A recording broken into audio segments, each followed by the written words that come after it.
Dollar. Dirt and money, no soul. Had to go and get it, ain't no time to kick it. Got a stack and flip for my foes. Dollar. Please tell me you can hear me. Don't turn your back and don't neglect me. Just let me know if you need me. Dollar. Let me watch out for my partners. Keep my money long, get my team strong. Let me run away from my problems. Yep, what's good, original crew, man? We're back. Hey, we got Riding Mango today. Teen girl beds TikTok to find her mom's killer. Then gets arrested for killing both parents. Isn't that crazy? That's beyond crazy, bro. That's a crazy title. What you said? Now we do see the videos y'all want us to react to. We trying to go in order now and kind of pick up what we you get the gist. But we see all the recommendations. Keep flooding us up with the recommendation y'all want to see us react to. Eventually we'll get there. Can't promise when, but just know eventually. Yeah. But hey, with that being said, make sure y'all check out the links in the description box down below. You already know where to go if you want first support. Hey, check out each link. Different platforms. Y'all go check it out. Also, if you enjoyed today's video, lock it in with a thumbs up. Let's get it. Let's check it out. Let's see what's about. You ready? I'm ready. All right, let's go. Bada bing, bada boo. There is a thing called a job side effect. For example, if you work in video editing, when you watch an action movie, you might not even be able to get into the action scenes where the entire town is blowing up, an alien swoops in from a UFO to kidnap children, because you are just so focused on how much every second of the special effects is costing the studio. You cannot see anything past it. That is what is commonly referred to as a job side effect. On Reddit, a few funeral directors have gathered to talk about their job side effect, which I will warn, it's very grim, it's morbid. I can see how funeral directors would not be able to function if they felt and reacted to death the same way a normal civilian does, so there would be no funeral homes if that were the case. It's natural to compartmentalize your job, and sometimes they've developed these very strange side effects because of them. One funeral director says on the forum, "Sometimes I find myself accidentally figuring out mixtures for living people or thinking about how well they would embalm." Side note, a mixture refers to the customized blend of embalming fluids, and each time it's unique to the body based on the weight, time of death, tissue condition, because sometimes you want to add a little more of this or a little more of that to try and restore some firmness or color to somebody. Or other times, you're trying to figure out the best mixture for keeping the tissues from dehydrating. You want the deceased to look as, quote, healthy as possible. That's what they say, so their loved ones can pay their respects. Side note, that includes putting Vaseline on eyelids, as that helps with making sure they don't look dry. And oftentimes, the embalming mixture is this very orangey color because apparently that gives the healthier glow. That's how they're describing it. Someone else agrees, commenting, "Sometimes I decide how I would set people's features when I'm talking to them, and then I don't realize it." Embalmers have to set the features and arrange facial muscles into restful or natural expressions, and that's a big part of the job. And a very big side effect, a lot of the funeral directors are saying, honestly, it's not even the embalming process, which is, one of the more technical things. A big side effect is that you learn very specific ways to deal with human grief.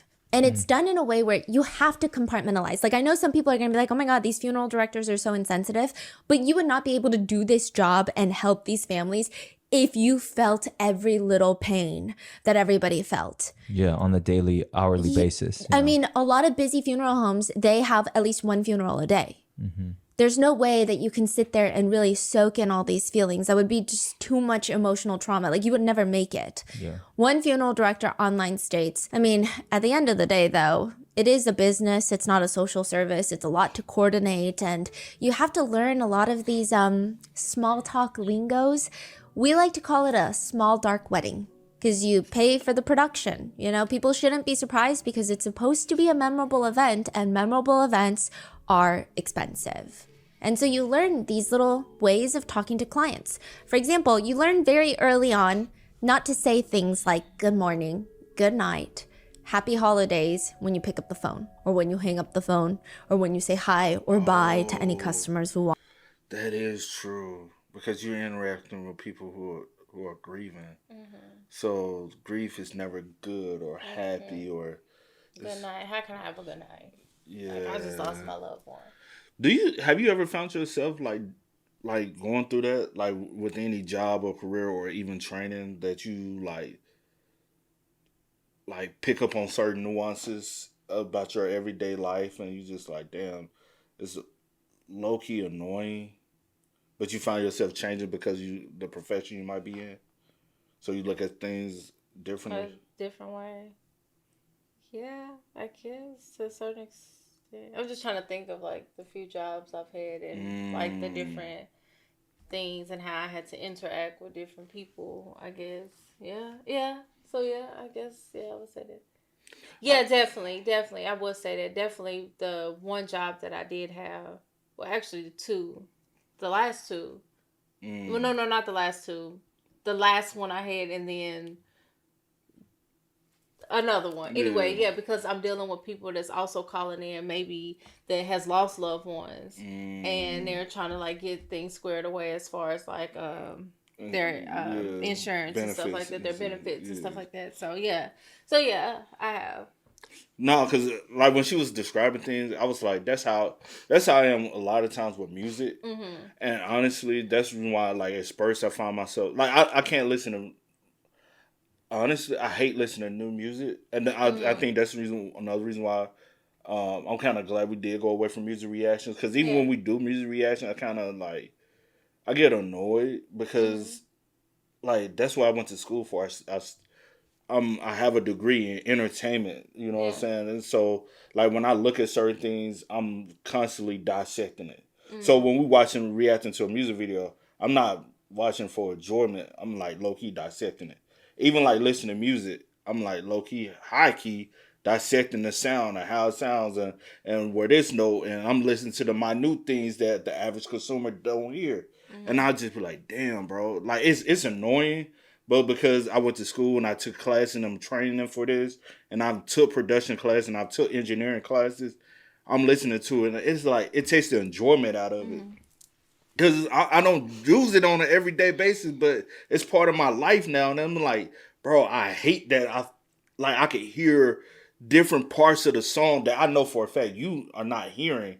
And I'm like, bro, it's this like, I'm like, fuck. Yeah.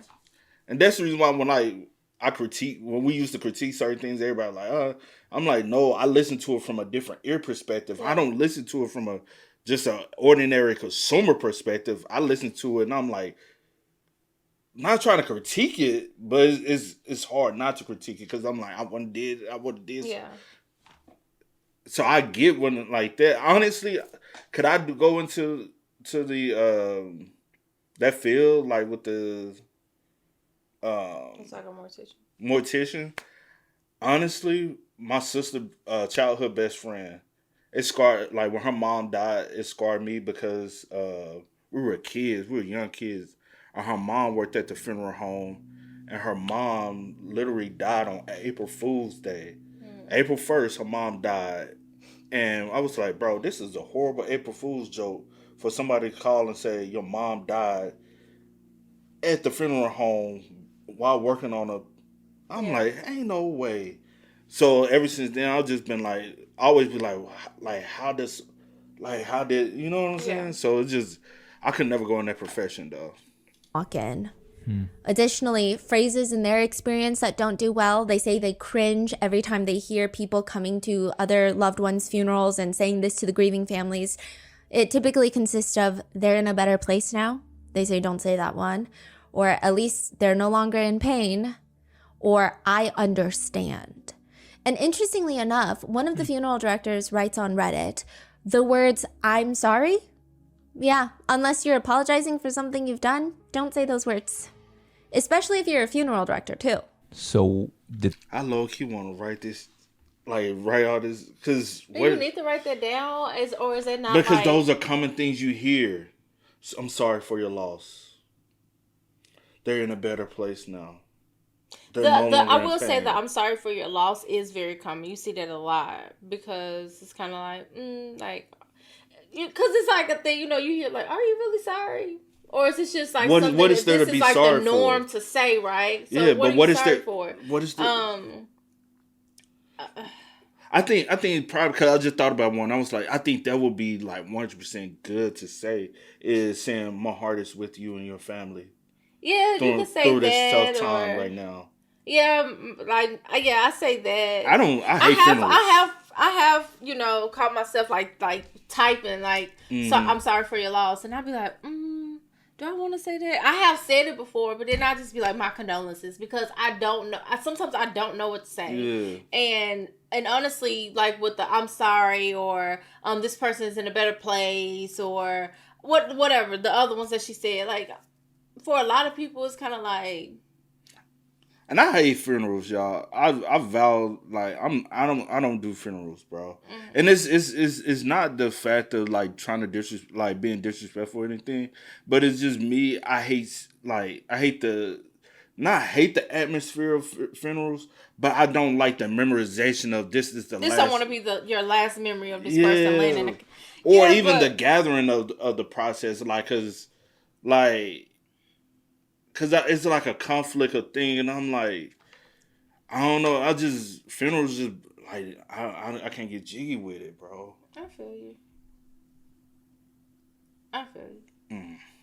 They say, what are you supposed to say? Just hello. Oh. We're here for you if you need anything. And it's a little strange. And they've seen so many eulogies. They've seen so many people passing by. They kind of have an understanding of how things work. And it's very, very rare that a eulogy is to go viral, especially when it's not dedicated to a politician or a celebrity that's passed. I don't think I can name off the top of my head a eulogy that's gone viral in recent years or any years, except for this one. This eulogy is given for the joint funeral for a couple by the name of Kristen and James Brock.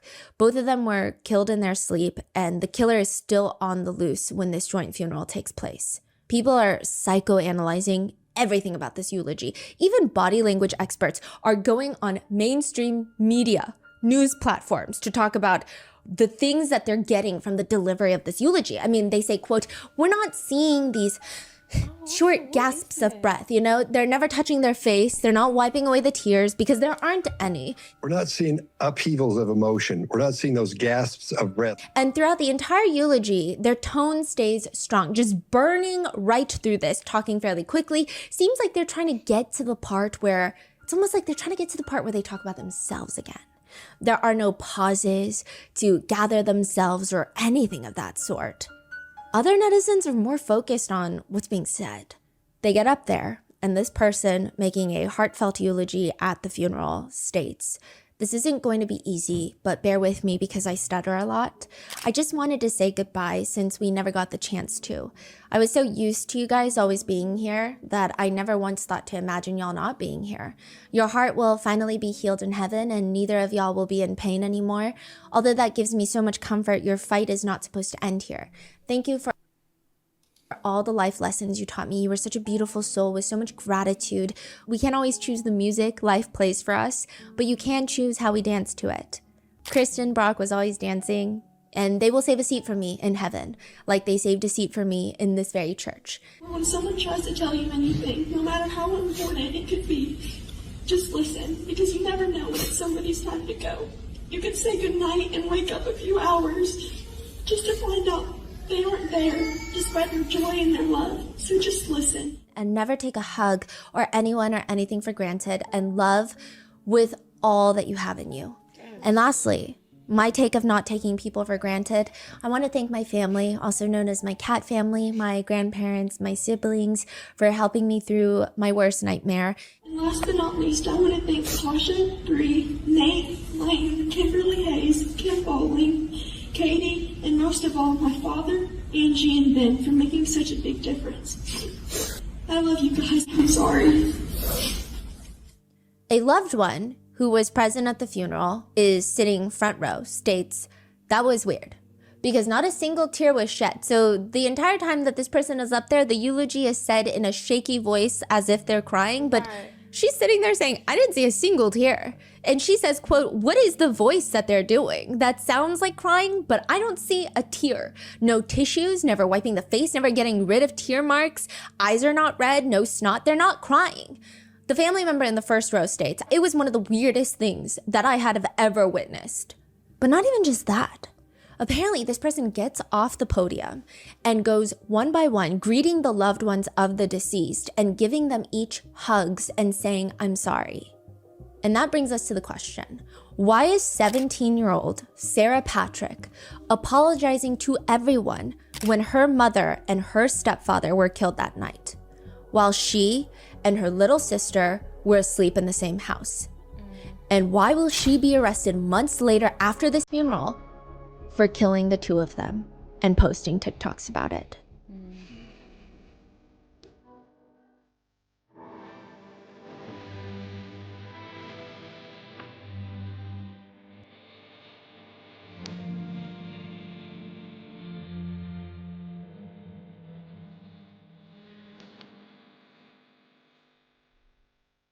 We would like to thank today's sponsors who have made it possible for Rotten Mango to support the SAFE Project, a national nonprofit dedicated to building collaboration to address the addiction fatality epidemic and prevent overdoses.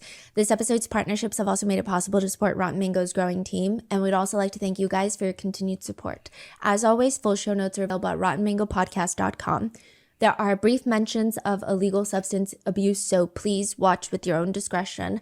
Today's case is currently ongoing, so if there's any new developments, we will do our best to keep you updated in the pinned comment. But this is the information that we know up to the date of publishing. All opinions, speculations, allegations are all representative of netizen sentiment and not my own. I'm just here to present the publicly available details and a lot of the online discourse that's happening surrounding this case so that you guys can come to your own conclusion. With that being said, someone has been arrested, they have been charged, they have not been tried, and they are maintaining their innocence. So everybody is innocent until proven guilty. That is how it works in the justice system. So with that being said, let's get started. There is an interview room in a police station that is just not like the others. Each police station, from what we have seen so far by all of the interrogation footage, it varies. Some police stations have standard interrogation rooms with table, chairs, a board of some sort. Other police stations, they like psychological warfare. I don't know who came up with these rooms. They'll have clocks that are broken on the wall, or a tiny little space where the subject is going to start feeling cornered after a long time because they're blocked from the exit by two buff cops just sitting on the chair next to each other playing good cop, bad cop. This room, not like the others. In fact, it's actually kind of cozy. It's really off-putting. You've got the entire police station, you've got the desks of the officers, you've got the interrogation rooms, you've got the little jail cells, and then you have what looks to be a random living room in the middle of the police station, but it's not a break room for the cops.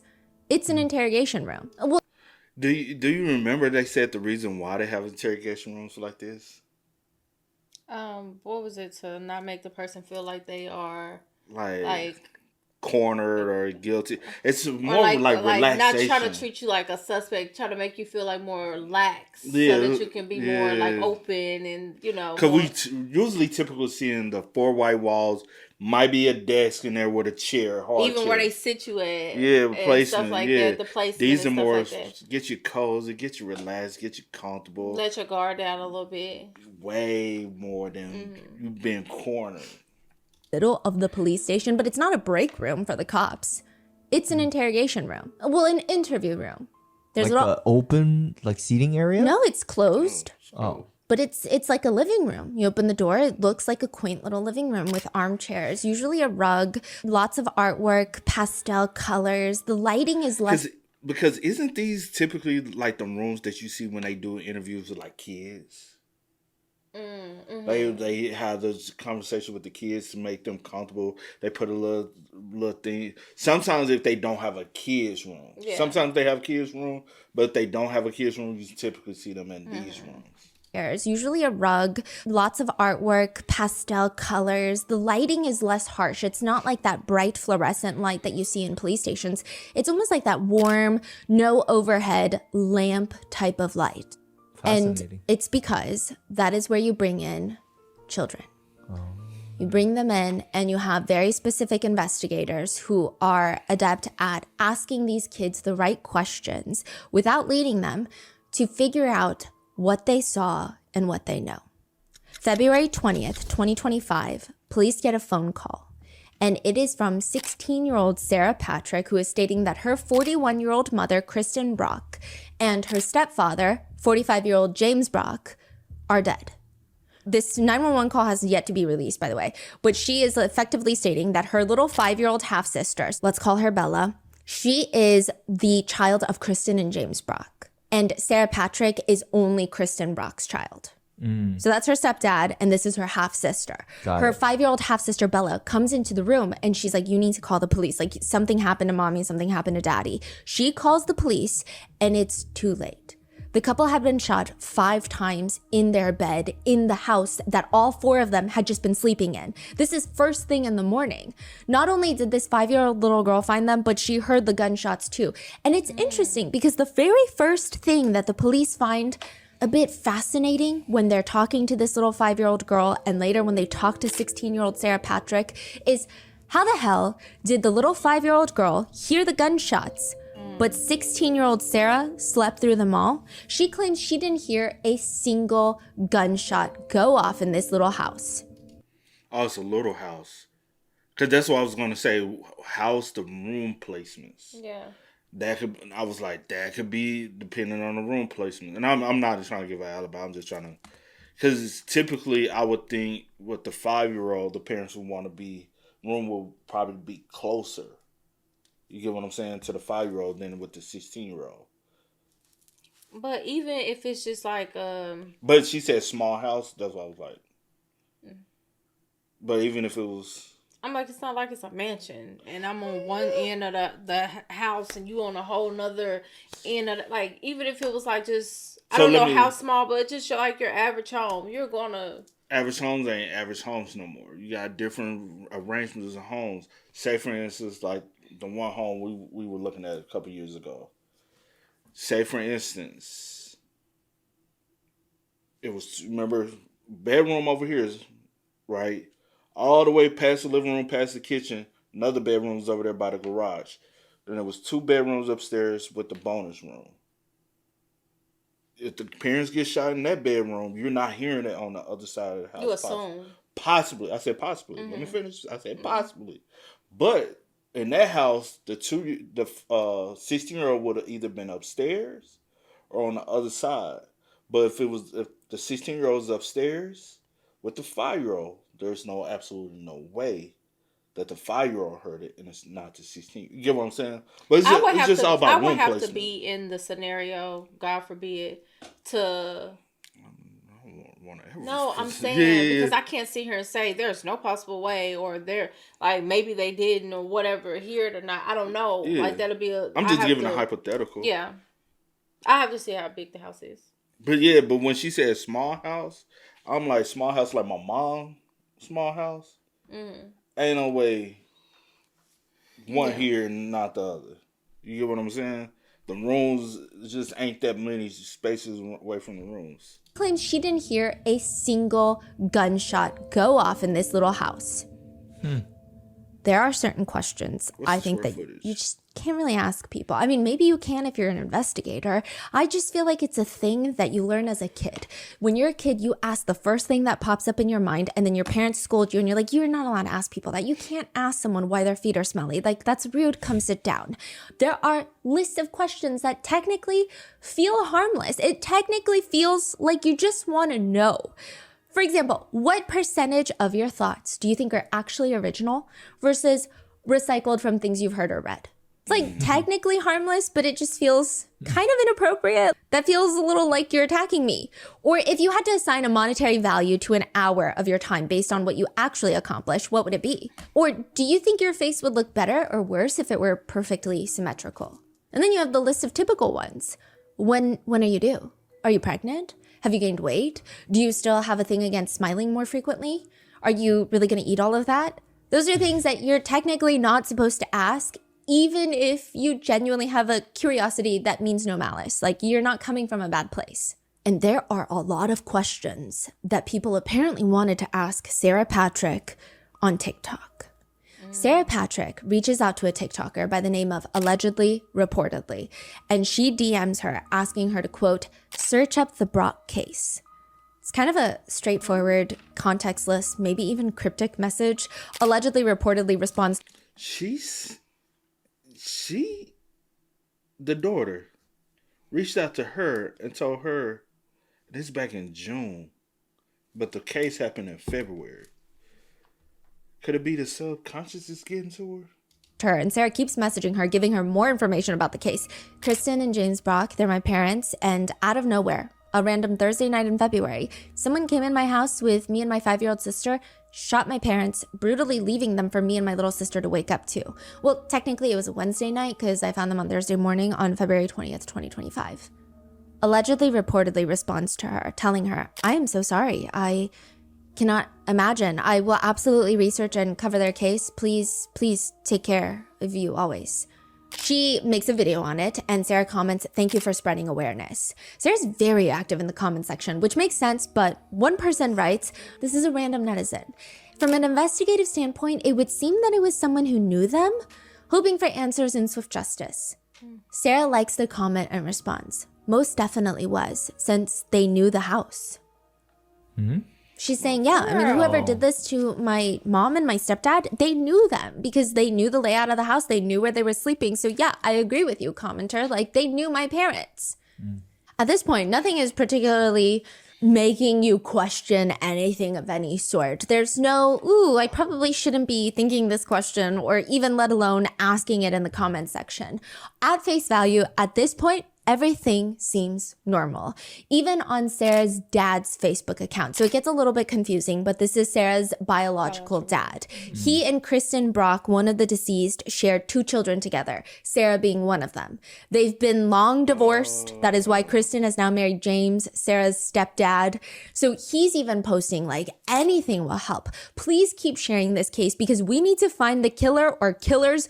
They're still out there. To which someone comments, I still can't believe no clues, no prints, feet, hair, anything. I mean, by this point, months have passed. The funeral has passed. Months have gone by. No arrests have been made. The police have been pretty tight-lipped about everything. Sarah is on TikTok reaching out to true crime content creators because she's like, no one is talking about the case and the police are not going to get tips if no one even knows that this happened.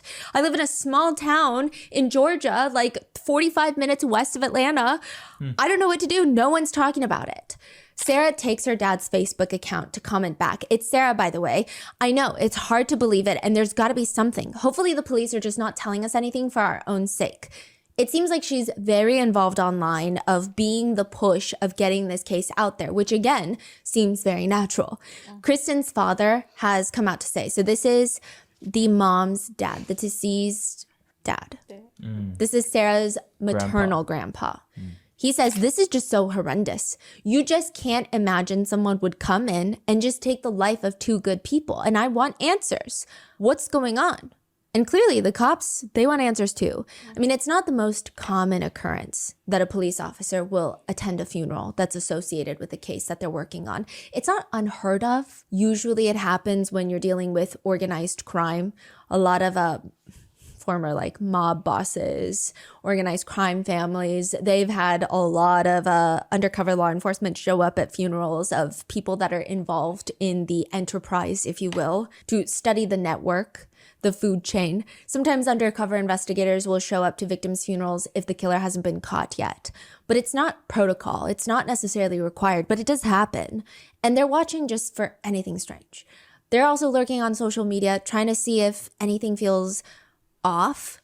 Clearly, Sarah's biological dad, the ex-husband, a usual first person of interest, biological father of 2 of Kristen's kids, contentious divorce battle, custody battle. He writes on Facebook, it's not fair. When did he write this? This is like a month after the murders. It's not fair that they're not here. It's not fair for the kids. It's not fair for the families. I'm sick of waiting for answers. I can't wait for them to catch the assholes that did this. Please excuse my language, but I'm angry. He posts a blurry sonogram photo where he writes, exactly 17 years ago, it was the happiest news. Me and Kristen received the happiest news of our lives. And it says February 21st, 2028. And that was a sonogram of baby Sarah Patrick. And he's saying almost exactly 17 years from the date that this sonogram, the doctor's appointment happened, she was murdered. And that was like the best day of my life and the worst day of my life. He's saying she was taken away the exact same day. I was just going through the baby pictures and noticed this. And other than that, it doesn't appear that he was acting suspiciously or strangely after the murders. The police kind of rule him out. However, they do notice that something odd occurs at the funeral. from a recording of a eulogy given by Sarah Patrick, the daughter of Kristen and the stepdaughter of James. The eulogy itself starts off, well, I don't want to say typical, but it's like what you expect. Sarah states, "For those of you who don't know me, my name is Sarah and I'm Kristen Brock's daughter and James Brock's stepdaughter. Although there's nothing we can do to bring them back, we still have control over how we treat people with us today. Therefore, when someone tries to tell you anything, no matter how important it could be, just listen, because you never know when it's somebody's time to go. You can say goodnight and wake up a few hours just to find out they aren't there." There's some interesting parts to the eulogy, like when she states, "As for my mother, everything we went through does not define what kind of person or what kind of mother you were. You were a beautiful, kind soul with so much gratitude." And it just makes the police kind of tilt their head. You're saying like even during that time when that's happening, the cops are already getting some kind of vibes or being alerted? Yeah, because the police, it seems like the police are on the same page as a lot of people on the internet. And a lot of people on the internet didn't want to ask the questions because they didn't want to be perceived as being rude. But it's just a little weird of a eulogy. What does it mean? Like, regardless of everything we went through, it doesn't define what kind of person or what kind of mother you are. Also, in the eulogy, she's not breaking down in tears. She sounds like she's crying, like she's choked up, but she's not crying. She's not wiping away tears. She never has to collect herself or take a breath to catch her breath. It's just slightly weird. And then she has this whole like thank you list, like an Oscars speech at the very end where people are like, sorry. "What's happening?" And then her very last two words are, "I'm sorry." I love you guys. I'm sorry. And so people thought, ooh, it's just a little weird. But again, people grieve differently. So it would be inappropriate to ask, "Hey, what are you sorry for? Hey, why did you list off all these thank yous to these random people? Hey, why are you wearing a light blue baby doll dress at a funeral?" I mean, maybe the deceased didn't want all black at their funeral. I know that's been a thing recently where people don't want grim colors for the celebration of their lives. But people thought it was weird. But it's, again, one of those questions that you just don't ask. You don't ask someone how much money they make over the dinner table, and you don't ask someone why they said "I'm sorry" at the end of a eulogy. And you also don't ask them, how could you not hear the 5 gunshots if you were in the house? There's a TikTok video with a link to a GoFundMe where you hear everybody singing "Happy Birthday," and it sounds slightly sad and pretty eerie. The words on the screen read, "Don't ever take your family for granted. That voice you once thought was annoying is what you may end up falling asleep to every night. And the only way you can hear it again is our video. It's not good enough. I just want my mama." Birthday to you.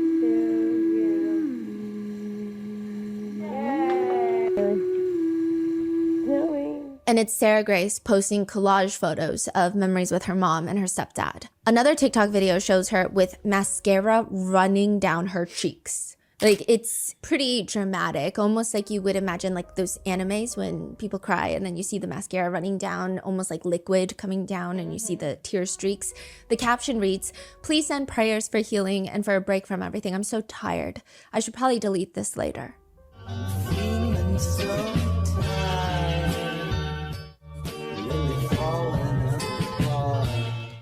Oh, that's so cringe, bro. Right? Because even like, it's not true emotion. Unless it's more crying out for help because you want the truth to come out.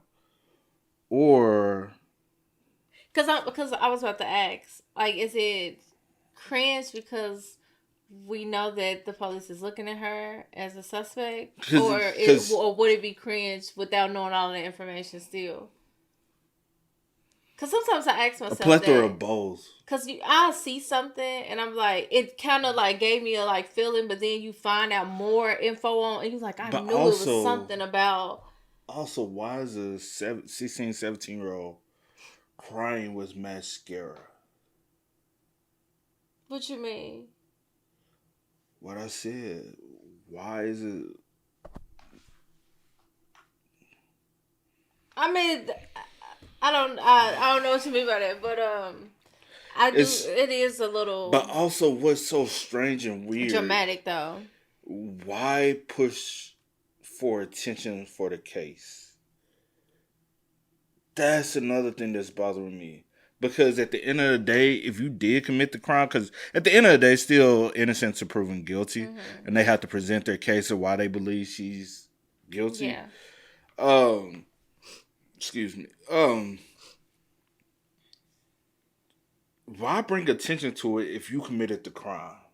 Why? I guess you feel as though that's what you were supposed to do as a victim's child, is I need to bring awareness to my parents. Right, because if I don't, then I look suspicious. Or you But could have if just said, or on that end, could have just been like, I'm going through a grieving process trying to heal from it. I do want justice, but I kind of want to. And that's that thing where everyone does grieve different, right? But you see so many people that have lost loved ones, and this is what they do. They go out or on what the you internet. think they do. Because you don't know what they really do. Okay, what they do, but I'm saying the videos that we have seen of people that go out on the internet and try to, like, you know, get the attention to get justice for their loved ones. Mm-hmm. So you see that a lot lately. And so maybe she, like, I don't know. I don't know why. Because everything is not for the internet. You could still want justice, but I'm going to be calling, like, the police. I'm going to be, like, trying to, like, stay, like, in... I don't know. Everyone is different, but I'm going to tell you one common thing I have noticed most people have in some shape, form, or fashion. Yeah. Yeah, you might be sad with the sad emotion, but also you have a lot of anger emotions too. Mm-hmm. And it's the anger emotion is why them? Why them? Out of everybody, why? And it's kind of make you a little bit mad. Yeah. Because they're no longer here. And it's not like mad because I want to do something. It's mad because I can. It's kind of hindsight. I've heard people say it's kind of a selfish mad, because it's like, and then people question, is it selfish of me for wanting them here and not allowing them to? You know what I'm saying? Mm-hmm. But it's like, because the tone has always been calm. It's not been irate. No, I'm saying what? Alright. Erratic. That's what I was trying to say. Erratic or temper. It's always been calm. Mm-hmm. It's been coastal. Like, I'm just coasting through. Now, don't get it twisted. Some people do coast through that, but that's a different tone. Mm-hmm. That's a like somebody who has distance, trying to kind of mentally distance themselves away from it, and that's a different type of tone to me. And because a lot of people who found Sarah Grace through allegedly, reportedly, or through some of these TikTok accounts that are reporting on her parents' case, they want to ask, but they also don't want to ask. And a lot of people wrote this in hindsight. They're like, hey, when this was all going down on TikTok and she was actively posting TikToks, I really wanted to ask, why are you filming yourself crying? But I didn't, because I felt like that was rude to ask, like, the grieving daughter of someone who was murdered. But it just felt... So you find that weird when people do go out and... It's a difference in, like, because people are like, I can't believe I'm crying on the internet. Because that's the thing with me. Like, we sit up here and we watch videos and stuff like that, and I genuinely get sad.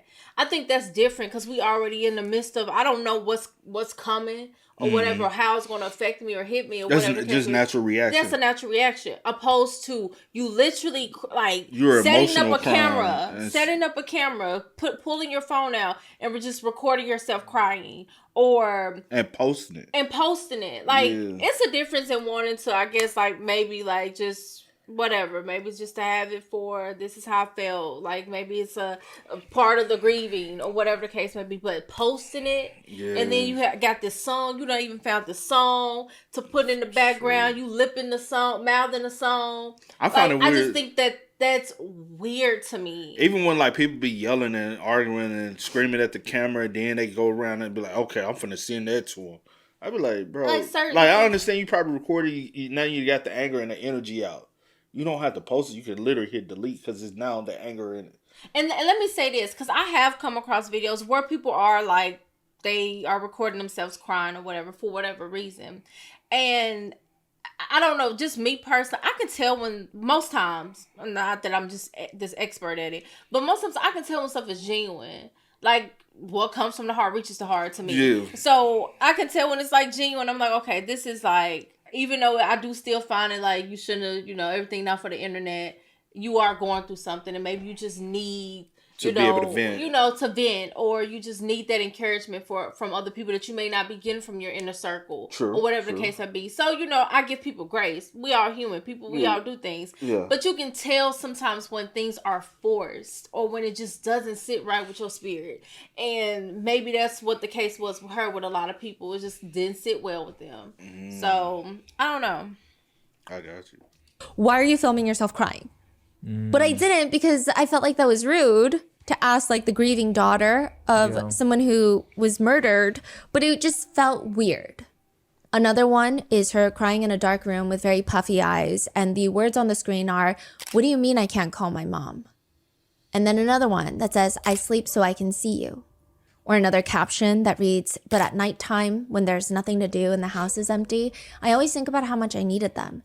And it's just collage photos of her typically crying, or there's one of her just like hugging her mom's old t-shirt. And it always has a trending audio with these like slideshow words of the collage involved. Or she uses the trend.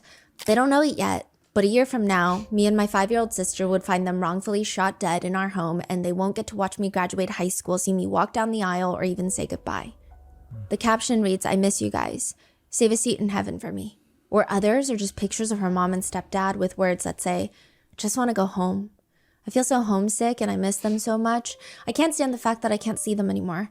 This sucks more than anything possible. I feel like I'm in a horror movie that never ends, and on top of everything, I still have no answers. I'm so confused on how someone could have done this, and even more confused on why them. Why? Just why? How could they?"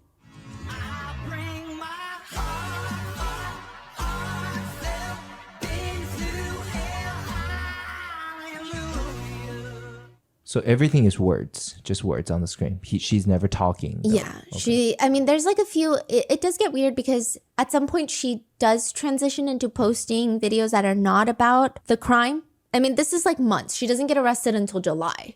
This happens in February. So for months, she's posting variations of this. And then I think there were like 1 or 2 where she's lip syncing to words, and she seems like every other 17-year-old on TikTok. But majority of her posts were these little collages, or they were videos with the trending audios and then some words on the screen.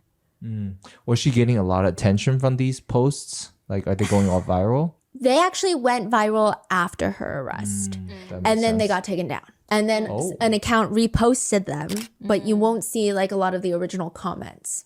Her account's gone, or Yeah. those posts? Okay. Yeah. And she will post them writing things like, "I'll never forget her last speaking with me. She came into my room," she's referring to her mom, "when I was in bed watching a show, and she told me goodnight in this deep voice and was acting silly. I should have hugged her. And when James talked to me last, he told me I love you and goodnight through the door. It tears me apart that I didn't open that door and give him a hug. I need my mom more than ever now, and I know that I can't get closure because nothing will bring them back. If you know something, please speak up and help me and my family heal. It hits me when I see my 5-year-old sister crying for her mommy and daddy. I'm sick of waiting for answers. I can't wait for them to catch the assholes who did this." One of the TikToks that she posts, this is the one where a lot of people wanted to ask a question, but they said that they didn't want to ask the question because they didn't want to be perceived as insensitive or rude, or they didn't want to make it seem like, but it was a genuine question that I think a lot of people had. The first picture of the slideshow is her posing in a mirror selfie. She's wearing sweatpants, a cropped corset looking shirt. She's got maybe like half of her midriff out. It's not like particularly salacious. I'm not trying to be like, oh my gosh, it was so scandalous. I think she dresses like anybody else on TikTok, but it's of her posing in front of the mirror. She's got all of her makeup on and she looks like she's about to go out. The words on the picture read, "You're just thinking it's a small thing that happened." So this is another trend. It's like you write this and then you show all the things that happened, and it's not a small thing that happened. It actually has like catastrophic consequences in your life. It's like a canon event.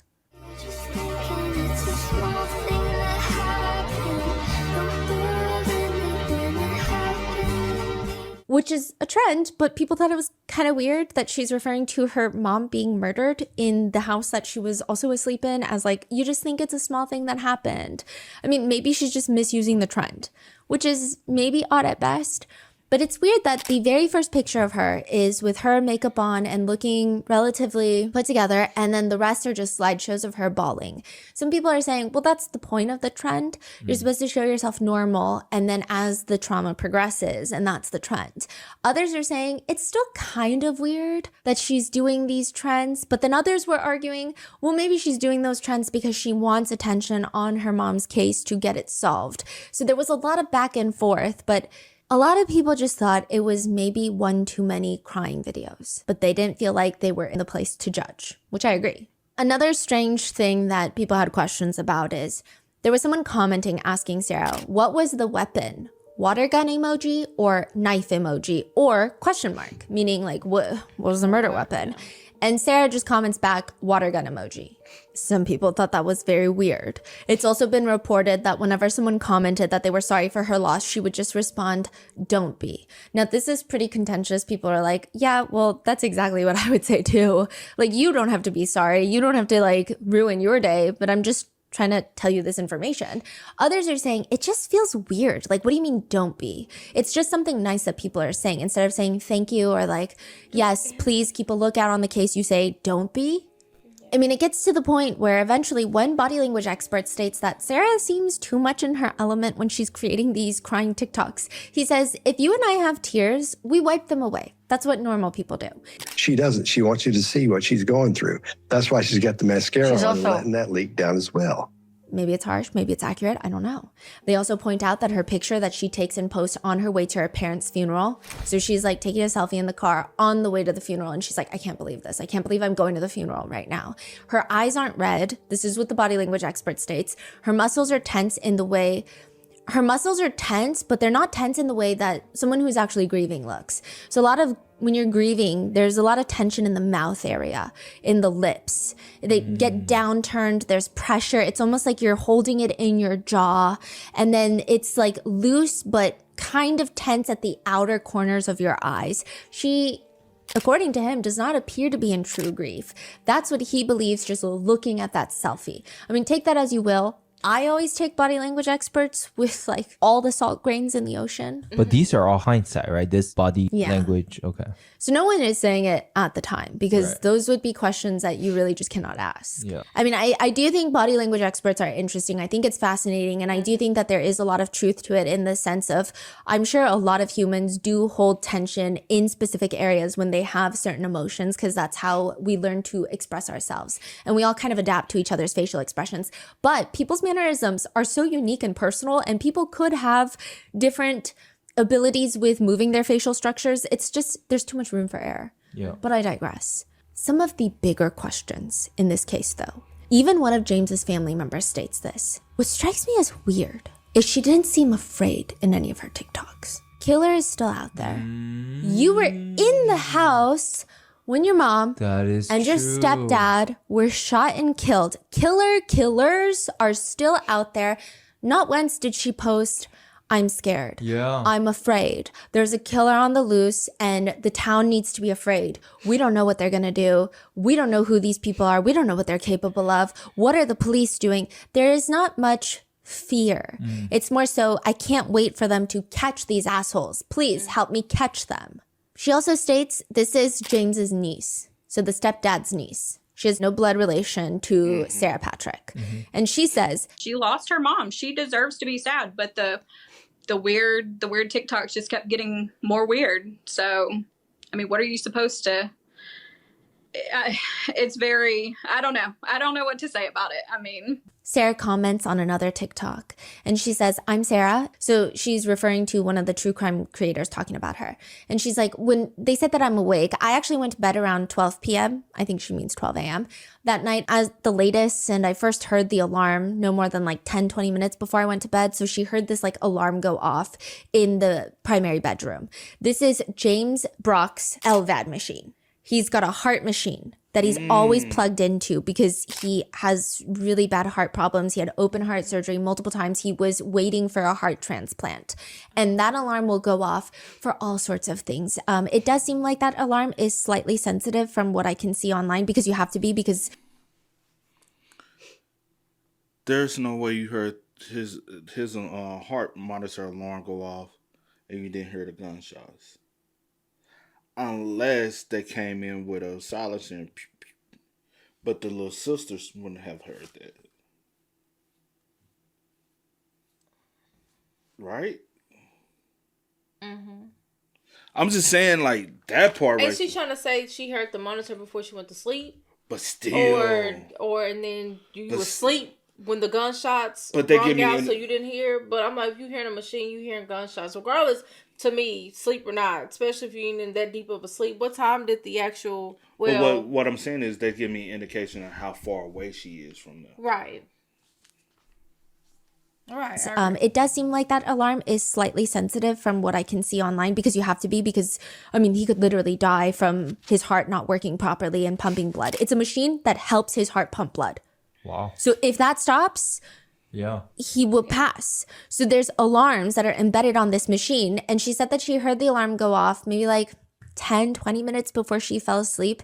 And she kind of mentions it's like a common occurrence. It goes off. They have to fix whatever's wrong with it. Sometimes it could be like it's administrative. Sometimes it's not a big deal. If it is a big deal, then the alarm gets louder. You go to the hospital. She thought it was just like a normal day. She goes to bed. She says, I was already really tired and I wasn't hardly even able to hear it due to my TV and my sister's TV and my heater. Plus, my door was barely cracked open when I went to bed. So she's saying she went to sleep super early, heard the alarm go off, and then just knocked out, didn't hear anything else until she was woken up by her 5-year-old sister, who was like... So is that loud where you can hear it going off over your TV, your heater, your sister's TV, but you cannot hear a gunshot? Ain't no fucking way, bro. Because that's what she said. She said she heard the machine 10 or 20 minutes before she fell asleep. Yeah, that machine is loud. It's gonna be loud, but it ain't gonna be as loud as a gun, bro. Unless they got a silencer. But the little sister wouldn't have heard it. Right.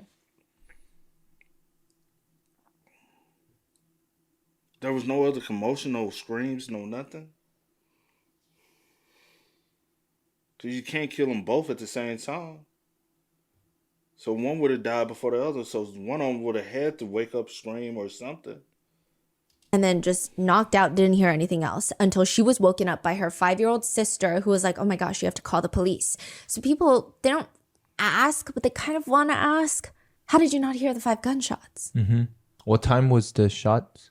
We don't know. Okay. What time was she woken up? This was like 8 in the morning, 7 in the morning. Wow. Okay. Now, what's interesting is that these LVAD machines, I was looking into it, and the initial alarm that goes off, it's at around 85 decibels, which, to put that into perspective, it's like a very loud garbage disposal in operation if you've got like watermelon rinds in there. Eat a watermelon, put it in the garbage disposal, turn it on, it's like that whirring sound. Or it sounds like a lawnmower from several feet away, like those handheld lawnmowers. Or it's louder than a normal conversation. Maybe screaming, but it's not like a blaring siren. It's not like the fire alarm in an apartment complex is going off on a Saturday morning. It's not that loud.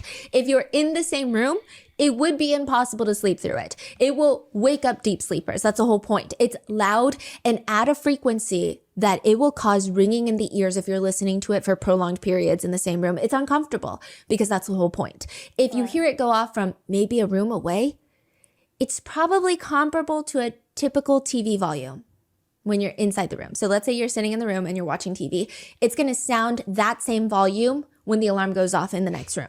Mm-hmm. She says that she hears the LVAD machine before she falls asleep, but she doesn't hear a gunshot or the second or the third, fourth, fifth. Right. A gunshot, especially fired indoors, is going to be around 160 decibels, depending on the gun, give or take, and the house. But that would be like standing next to a jet engine at takeoff. Or if multiple jackhammers were operating simultaneously in your kitchen, in your house at the same time. A single jackhammer is around 110 decibels. This is 160. This is much louder. And it's even louder indoors because it's a confined space with lots of walls, floors, ceilings that reflect sound waves back through the rooms. According to gun experts, they say it's virtually impossible. And when you look up the house that they live in, it's a 2,000 square foot house. It's not a Jeff Bezos mansion with like 25 different levels. She said, how big? I was listening about 2,000.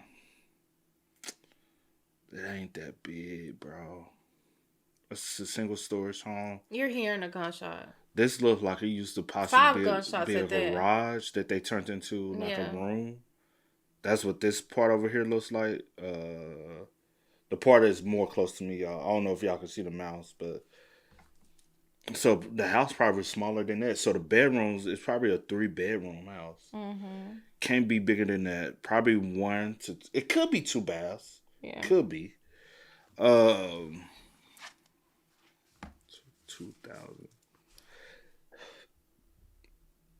Could be a two bedroom, 3 bathroom, 3 bedroom, 2 bathroom home.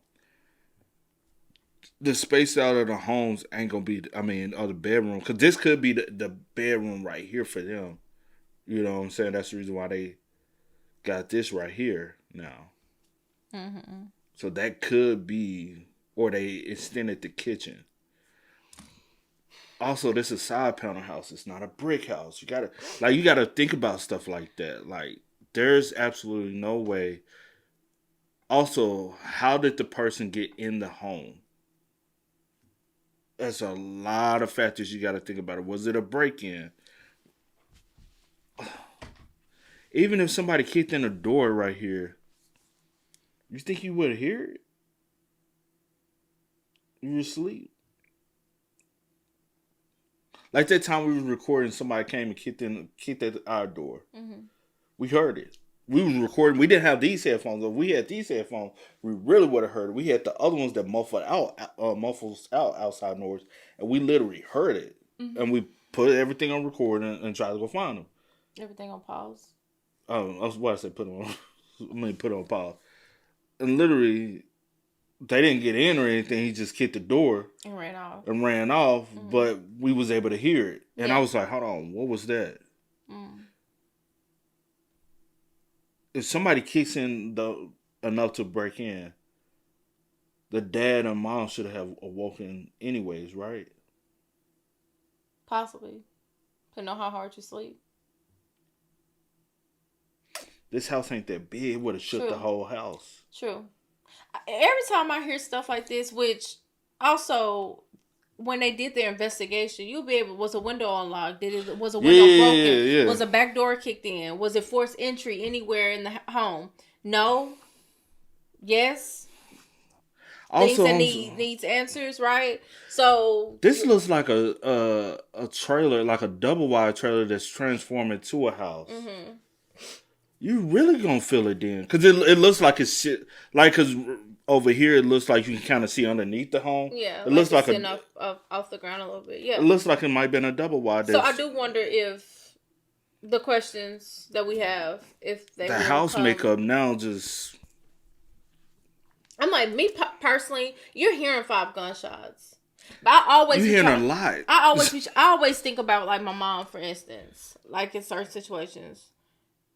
Is your mom hearing 5 gunshots? That's the thing. My mama sleeps like a freaking. Y'all, we could be banging at the door. Her mom, My mom does ain't not waking up. When I say she sleeps so deep, it scares me because I'm like, girl, you like, I know you can't help yourself from sleeping that sleep, but somebody can come and take the bed from under you and you won't even know. Like, she sleeps that deep. She always, our entire life, she has been a deep We'll sleeper. even knock on the window and you gotta bang You on have the window. to literally bang. You probably have to kick the door, try to kick the door almost down for her to But I even feel hear. like if somebody had kicked in her door, she'll wake up. I feel like she'll. Who, wake my up. mom? Yeah. Possibly. It just depends on how bad it Because she is someone who deep sleeps. She's a deep sleeper, so I be thinking about that. I'm like, I wonder, like, was she? But your mom ain't the average person that sleeps.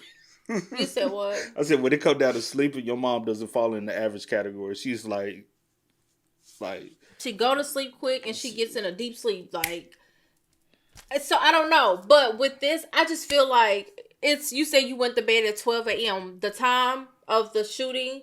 It's unknown. We don't know. We do know that around 7 or 8-ish a.m., the little sister came and woke Sarah up. But she said she heard the gunshots. The little sister did. Yeah, so... At what time did you hear this? So, did you just hear something? Because if she's coming and waking you up at 7 or 8, did she just hear it? Cause then I'm like, how? And because I thought about that in the beginning, I'm like, is she coming to wake you up? How is she? Or did she hear it in the middle of the night? And she stayed asleep. She is a child. She just not thinking nothing. But when she spoke with the police, she was like, "Well, I did hear something, but she don't know what time." And then when she woke up, she went and checked on mom, and mom and dad was dead. Yeah, and so we don't know. I need like that whole time. Like I need all of that laid out for me. I need to put stuff together. And also, sister, I ain't gonna lie, sister, one of them COVID babies. She 5. Mm-hmm. That COVID time. She advanced. Mm-hmm. Them little suckers nowadays, they advanced around that age group. So I do just want. They're a little smart. She can put. So I do need to know for sure. Was there any type of forced entry? Like if not, then we definitely have to like.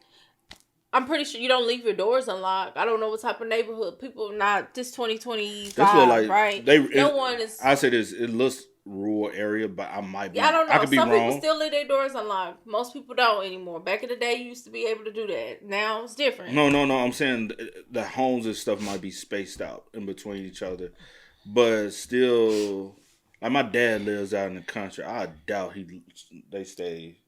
Even my grandma, she been out there. Her neighbors have always been the same. They still lock the doors. So. Because back in the day, my grandma used to leave her door unlocked. I'm like, girl, you up here knocked out. Why you gonna leave this? But back in the day, you could do that. People, it was nothing. You know, so also, I don't know what town in Georgia is. She just said, yeah. So, it's just a lot of, like, I have a lot of questions. Too many. We both, too many. It's a 2,000 square foot house. It's not a Jeff Bezos mansion with like 25 different levels and a guest house for the chief of staff. This is a very normal house. It's 2,000 square feet. And she says she doesn't hear any of them. One gunshot is 100 times louder than a smoke alarm, 1,000 times louder than a vacuum cleaner. The vibrations are so strong that it can rattle the windows. If there are neighbors within a few hundred feet of the property, which there weren't, but if there were, most likely they would have heard it as well. Right. In fact, depending on how close you are, you could experience pretty severe discomfort in your ears for at least a few hours, if not the entire day afterwards. The only reason you would not hear this, experts theorize, is 3 things. Severe pre-existing hard of hearing, unconsciousness, or extreme intoxication or heavy sedation. That's it. That would be the only way. There are a few other points of contention that happen in hindsight, like the fact that Sarah writes in her DM to the true crime creator. I think it would be a really big hit because the only person who posted about it made it as the first image you see when you Google their names. Plus, I can give you intel. I can't give you anything that could break the case. That's what the cops told me. A lot of people feel like, there's a lot of debates on the wording of this. I would say that majority of netizens think it's crazy. It seems like she wants to get TikTok famous. She's trying to tell everyone it's going to be a big case. It's going to be a big hit. It's going to go viral. We're going to be on trending. And it just seems weird to be the daughter of someone who was found brutally murdered in the same house. However, on the flip side, I feel like I mean, because I get a lot of emails of people that are requesting that we cover the case and the Rotten Mango team goes through it. And I think that sometimes people are trying to throw out anything to get your attention. Mm-hmm. And whether they think you're chasing views or whether they think that you're doing this or that, it maybe is like, here's an incentive for you to talk about it. Mm-hmm. Like, just here's everything I can think of for you to talk about it. I can give you like special information that nobody else has. Like, you're probably going to get views. Like, it could be a desperate attempt to get people to talk about it because she wants the case solved. That's been a very big debate from what I can see. And I'd be interested to know your thoughts. Other points of contention are the fact that even at the funeral, she is wearing a light blue dress that some people felt was not appropriate. To be fair, it doesn't seem like everybody was adhering to this like black only rule, but one comment reads, "It looks like she purposely chose a dress that makes her appear younger and innocent." I will say the dress is it's like a baby doll dress. And those are trending again. So I don't know if it just happens to be on par with the trends. Mm-hmm. I don't know if it was more psychological than that, if she wants to appear younger. I'm not entirely sure. But it is, some people think, inappropriate, even in its color for this funeral. In July of 2025, the sheriff's office in Carroll County, Georgia, held a press conference. Today, we can confirm that an arrest has been made in the case.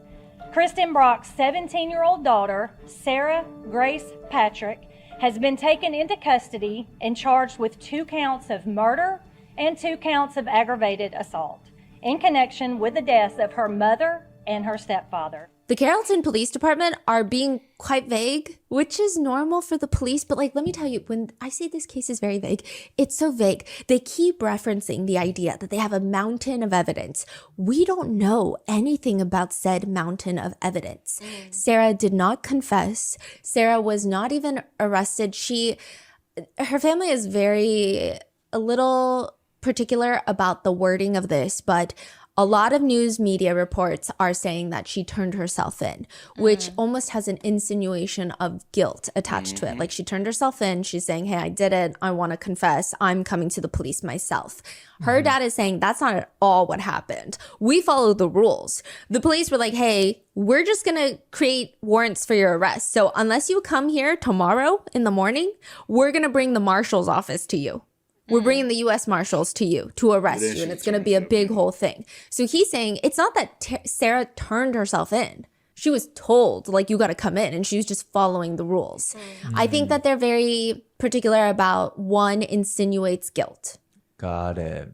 So that's the dad, right? Yes, the biological dad. Right. And so is he supporting Sarah, or? He thinks that Sarah is completely innocent. He states that the investigators conducted a 4-hour interrogation of Sarah, which he states that he didn't even approve of. He said that the investigators kept asking him, like, hey, do what you need to do. If you need to go out, get a phone call. If you need to go out, get a drink. If you need to go out, take a smoke, go be my guest. So he goes out. He takes a smoke break, comes back in, and the officers are interrogating his minor child without him being present, which he says is crazy. But he lets the conversation continue for about 4 hours because they kept saying that Sarah was giving a witness impact statement. So they were pretending to be very friendly until that 4-hour mark hits. And he says that they just start slamming down photos, crime scene photos of Kristen and James with gunshot wounds laying in their bed. At the end of it, they started throwing pictures of her parents at us, her stepdad and her mom, deceased with gunshot wounds. That were taken by crime scene techs when they came to the scene. So I stopped the interview and told them that we were not going to talk no more, and they let us go. I asked them if they were arresting her, and they said no. 2 hours later, we get a call saying I have to turn her in by 10 o'clock in the morning or else they would send out the U.S. Marshals. He says he's upset because they just followed the rules. Sarah did not turn herself in. A lot of people actually support Sarah. And I would say a lot of people that know Sarah support Sarah. However, the growing number of people that either call into question her motive or call into question her culpability in its entirety, it's growing online. Every day, the Facebook page is growing. It's a private Facebook page. I stand with Sarah Grace Patrick. Every day there's more threads on Reddit. Every day there's more comments on TikTok that seem to be like, well, I don't know. Maybe she's not guilty.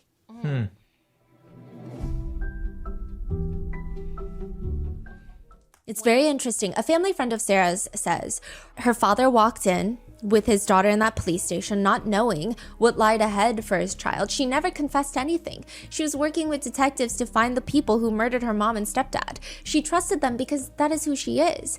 And all these people talking about her apology at the funeral service, saying, I'm sorry at the end, as an admission of guilt, as some sort of confession. That was very normal for Sarah. She would apologize over everything, even if it wasn't her fault. Sarah's dad says in an interview, You can sneeze on my daughter and she'll tell you, I'm sorry. You know, she says I'm sorry to everything, not just to the eulogy, you know. Really, I mean, you can step on her toe and she'll tell you she's sorry she was in the way. That's just the type of girl she is. Others also comment, when she was probably saying, I'm sorry to James Brock's family, some people are saying maybe she didn't mean it as like, I'm sorry that I killed him, but more so like, I'm sorry that you're going through a loss. Because we don't see any reports that she was saying it to people that were related to her mom. So maybe it would, I don't know if that changes things, if she was going to everyone that knew her mom and was like, hey, I'm sorry. Because that would be a little strange of, no, we should be saying that to you if anyone's saying it. But perhaps she was saying it to James Brock's family because she just felt sorry for their loss. I don't know. It's a little unclear with that one. I don't think saying I'm sorry is an admission of guilt. The investigator on the case later tells a reporter, it seemed odd. It was more like a speech. And at the end she said, I'm sorry. Was that I'm sorry because I may have done this? Or is it I'm sorry because I was upset during this eulogy? We may never know. But they said that it did raise alarms. A close family friend argues, though, I have known Sarah and her family since Sarah was in middle school. She and my daughter are best friends. She is very much just a child. I mean, no one online knows her background, her story, and what she's gone through. A lot of people think that Kristen and James Brock were not great parents to Sarah Grace Patrick, and that Sarah Patrick probably had a very rough upbringing.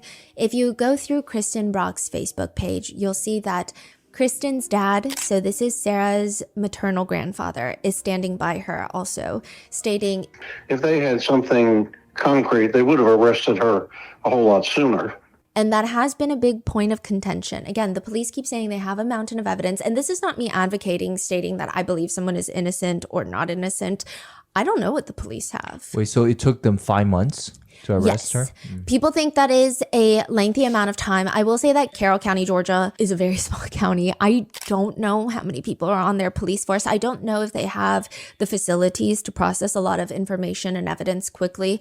I do know that the GBI, the Georgia Bureau of Investigations, was also working on this case, and they are somewhat a little bit faster, I would think, than a small department like Carroll County. Some people did think it was weird that it took so long. Now, here's where it gets a little bit weirder. The murder weapon was nowhere in the house.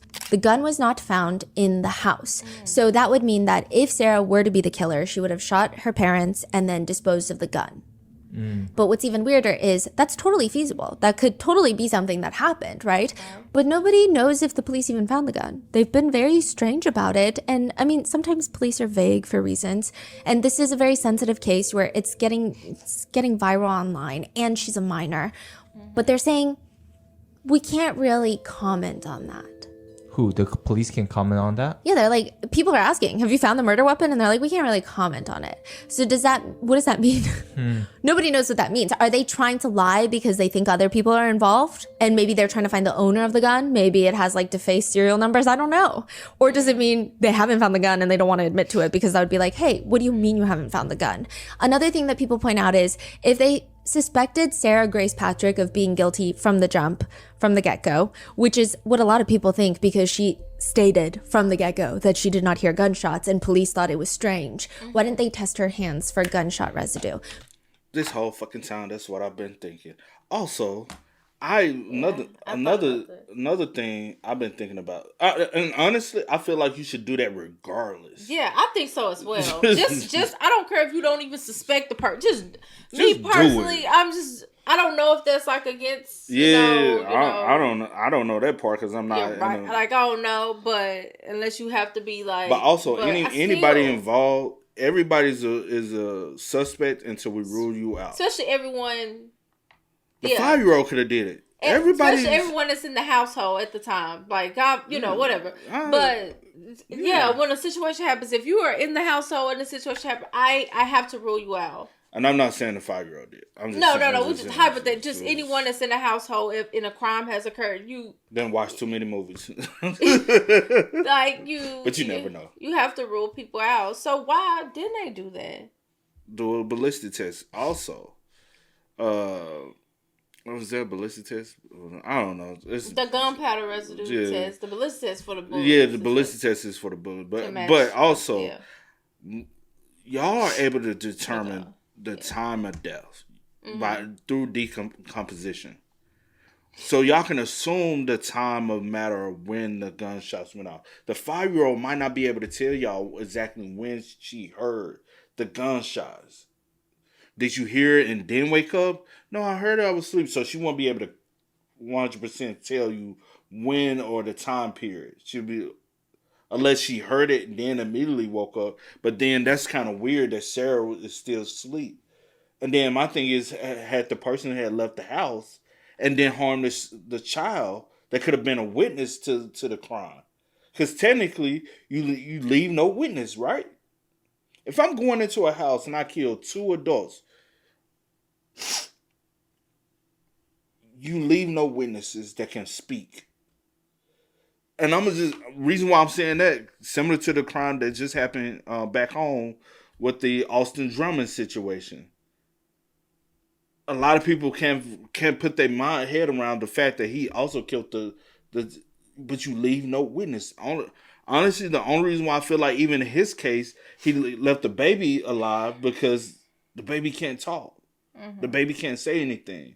I think if the baby wasn't a baby and about 4 or 5 that can be able to identify, I was 100% think he would have took that child's life.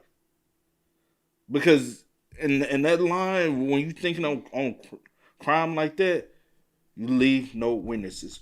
Why did the individual not take the 5-year-old or your life?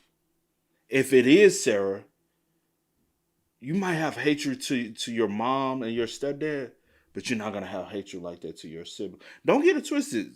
There has been cases where they kill everybody, but then so it's kind of look weird that you're the one that they decided not to touch. Yeah, I do wonder, like, when they did, like, the crime scene investigation and stuff like that, like, what, like, just looking at the bodies, like, with rigor mortis setting in, if, because I don't know how long, from when. Yeah. I don't, because decomposition wouldn't have started right away like that. True, because it just happened. But you can tell with all of that, I do wonder what estimated time that you like, this is the time of death. Like, I do wonder, because now because that gives me like a little bit as to midnight. You say you start going to sleep up until 7-8 o'clock in the morning. That is a 7 to 8 hours. That's period. A lot. That's a lot. That's a big time frame, right? And they give you time frame to stage a scene, get rid of a weapon, and go back to sleep.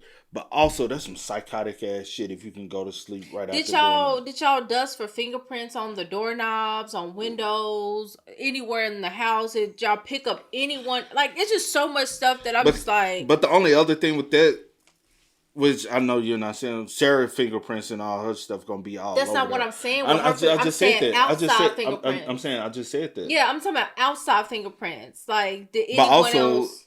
Honestly, personally, me, if I'm going to doing a crime, I'm gonna wear gloves if I'm on some crime shit like that. You're not gonna. I'm wearing gloves.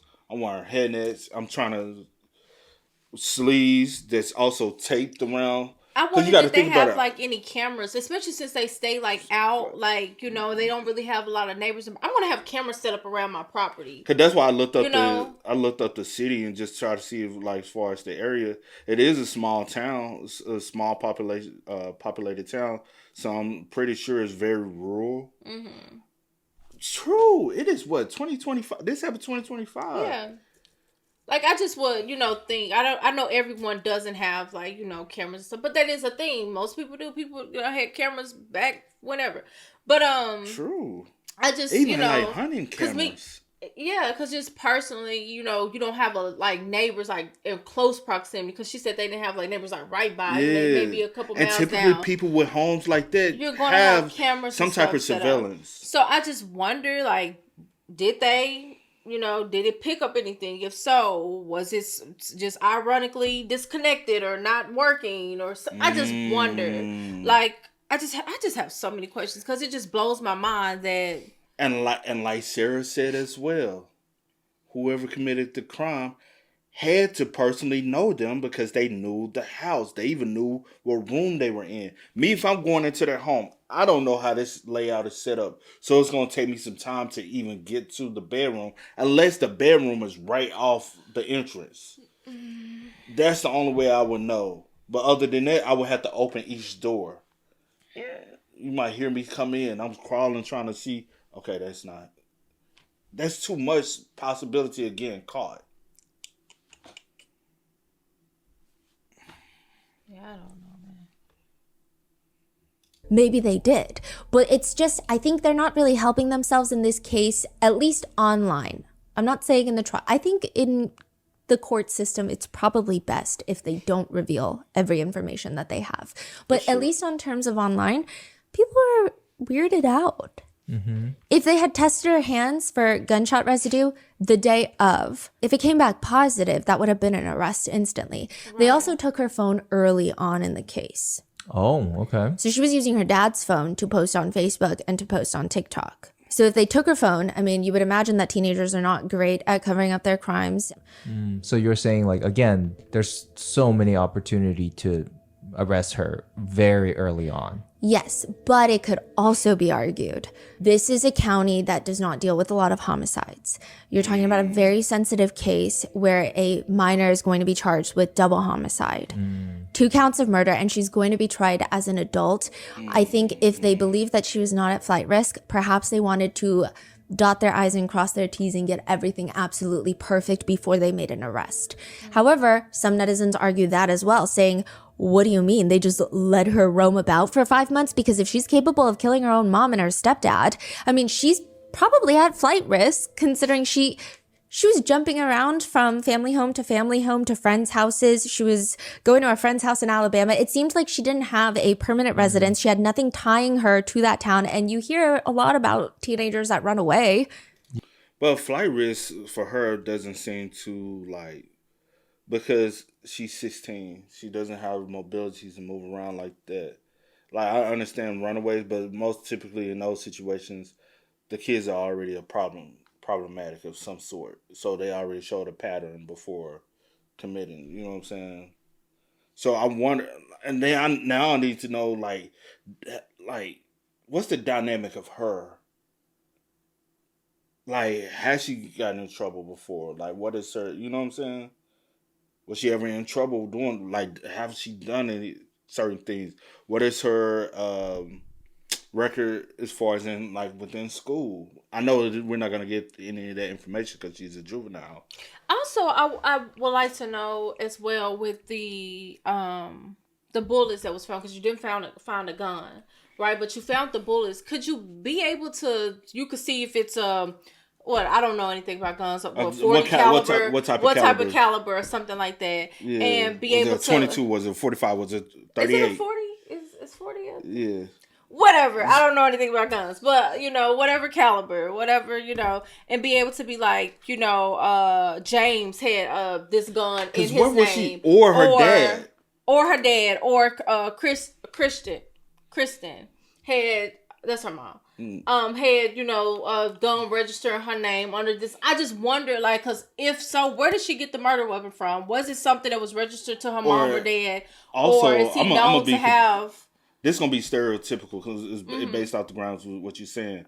Her mom or stepdad, that's what I meant. But go ahead. Small town Georgia. Very southern, small town Georgia. Yeah.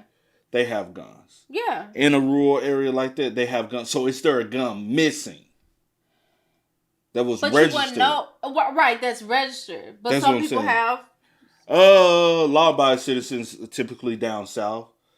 Okay, they have, if you want to stick by rules and laws and I'm saying being stereotypical, they would have registered weapons. So with that, can we be able to, like, and maybe this is something they're doing. We don't know because they won't give any. So it could be something. This could be part of the evidence, part of the, what they have. We don't know, but yeah.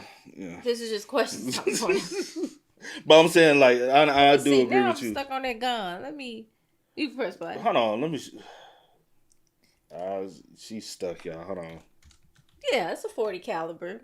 They have 40 calibers. Smith and Wesson.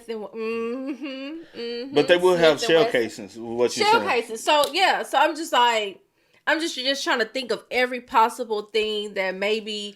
Oh, has she? For her to kill her parents with 5 gunshots, has she ever used weapons before?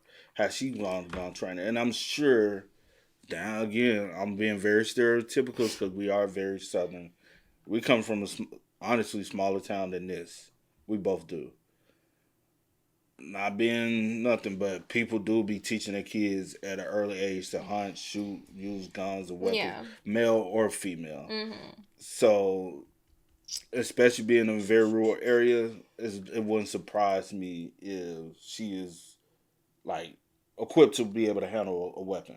Yeah. So it wouldn't surprise me. So, but I'm like, what's the keys there? Hooking that. Also, another thing she said that I'm like, why didn't y'all test her hands for gunpowder residue?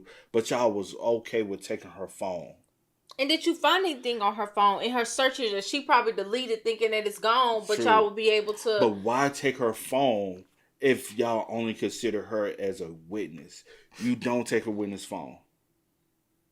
Unless it was... Because you don't want them to feel targeted. Right, so I don't know. So y'all already have been looking at her from the jump, so why not test her for gunpowder residue from the jump? Okay, she said they took the phone early on. But she didn't say that they took it that day of. True. The day that it actually happened. So we don't know what early and what. My thing is, 2-3 days later, a week later. When y'all took her phone, she was considered a suspect. Y'all consider her a suspect then. To even want the phone, and she was no longer. Well, yeah, because it was her. Because she was posted on Facebook from her dad's. Account, so Facebook it was account. pretty. Yeah, it was pretty like. Soon, a little bit soon after. I can't remember February. If it was after the funeral. It was around February when they yeah. Yeah. What did y'all find on the phone? Sorry, y'all. What did y'all find on the phone? Did you find something in the search history? How to get rid of something? How to do how? I have so many questions. Okay, go.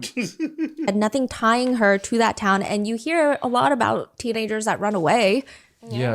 And but you said GBI is involved in the case or was involved? It seems like they processed a lot of the evidence, but I don't think that they're involved in the sense of they are leading the investigation. But they are being sent evidence and they are processing it and sending results back.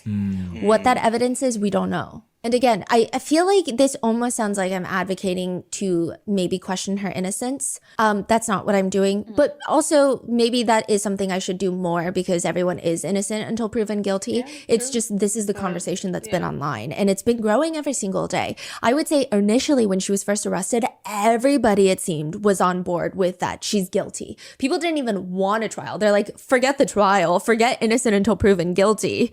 No, she's guilty. Look at her TikToks. But now every day, every hour, it seems like there's more comments being like, wait, what's the mountain of evidence? Or new people that are coming into this case that are like, wait, I'm so confused. So they haven't even found the murder weapon. Yeah. What's the evidence that they have against her? So there's two sides to the argument. Some are saying maybe they've got no evidence. Others are saying maybe the evidence is so strong, they don't even need to tell the public about it. But Sarah's side of the family is adamant that she did not do this. And if she didn't, who did? Sarah's dad says in an interview, Sarah knows more than most people know. The only thing that she could think of was there was drug deals go wrong. Her mother and James Brock had fallen into some drug abuse. You know, they ripped somebody off a couple months before that. And Sarah thought that it could be that person. When I say drugs, I'm not talking about like, you know, the hardcore drugs. From what I understand, it was over weed or something like that, but a substantial amount. And she was telling the investigators that the whole time. And when we talked to the investigators, they said that they had already... But people always go to that shit, bro. They're always a drug deal situation. Like one of them cases, we body cams we did over on Extra Dose Plug. Extra Dose link in the description box if y'all want to see any like body cams and stuff like that. We do that regular over there. And true crime stuff over there as well. So y'all go check that out. But a lot of people do tend to lean on the thought and idea of a drug deal going bad. But who, like, rip off some... But also, if weed? it's a drug deal gone bad, everyone is in bed, right? Sleep. Yeah. Again, I'm assuming doors are locked. Was there any type of forced entry into the house? If so, how these people that's coming for whatever they drug money or whatever the case may be... How did they enter the home? So me personally, I know people who surrounding these type of situations. I know a couple of situations where this happened at. One happened right across from me, dealing with some drugs. They just sent somebody to go shoot up the house. Pow, pow, pow, pow, pow, pow. Nobody hurt. It's typically like a warning. Another situation, one of my friends, he was involved in it. Somebody ripped him off on some drugs. They did a drive-by shooting. Shot up the house. Pow, pow, pow, pow, pow. Nobody died. Typically, in certain situations, it's weed. Why? It ain't got the biggest Right. Yes, I definitely get those scenarios. Every situation ain't Every the same. situation is not the same, right? And But this doesn't make heard, it seem like somebody will want to kill somebody over weed. And I've heard situations like that, you know, but we're talking about someone that actually was inside a home, not shooting up a home, inside a home. Somebody break into you, and then somebody would have to break into the home, which That's would cause more chaos. So what are we talking about? I'm saying, me personally, I'm trying to rule that out. I'm like, that doesn't even make sense. To throw in the... Unless there was forced entry, which y'all not saying anything. You still don't have a lot of details, like... And typically, they ain't gonna just come in and gun you down. They're gonna beat you. It's just... Or, try to confront you about whatever it is they look for. They want some money. You know what I'm saying? So, was the house ransacked? No. Does it look like they was looking for something? No. Money, credit cards, anything. Well, probably not card because that'd be traceable. But money. Now, if you said like some more heavier drugs that had more weight as far as money-wise to it, I'm like, maybe. But there's situations then to come off like... It just don't give me drug dealer gone bad. And keep in mind, if that is something that happened, because, I mean, okay, if someone came in and just started shooting, you know. But they also would have killed everybody in the home. I feel as though that would have happened. Also, the 5-year-old said she heard the gunshots. If she hearing the gunshots, she probably will hear, like, if it's a commotion going on or something like that, or somebody... I don't know, bro. It just don't make sense to me. Or if they would have broke into the house and it was drug deal gone bad and they knew where y'all slept, they also knew y'all had kids in the house. They would have came in the house and they would have had a silencer on the gun and they would have killed you. And then when it took 5 shots, it would have been... And have y'all... You in this silencer. Have y'all... no, because I'm off of that because obviously the 5-year-old heard the shots. What I'm saying is that scenario don't make sense because I'm not finna shoot you inside this little house knowing that somebody can hear the gunshots and walk in on me, kill. True. And have y'all searched every freaking inch of their property? True. From because we see where the house is, kind of, you know. Had a shed. And just everywhere from back on, like. Woods behind, anything, underneath, anything, like every little piece, everything for a murder weapon. If you didn't find it in the house and she's your suspect.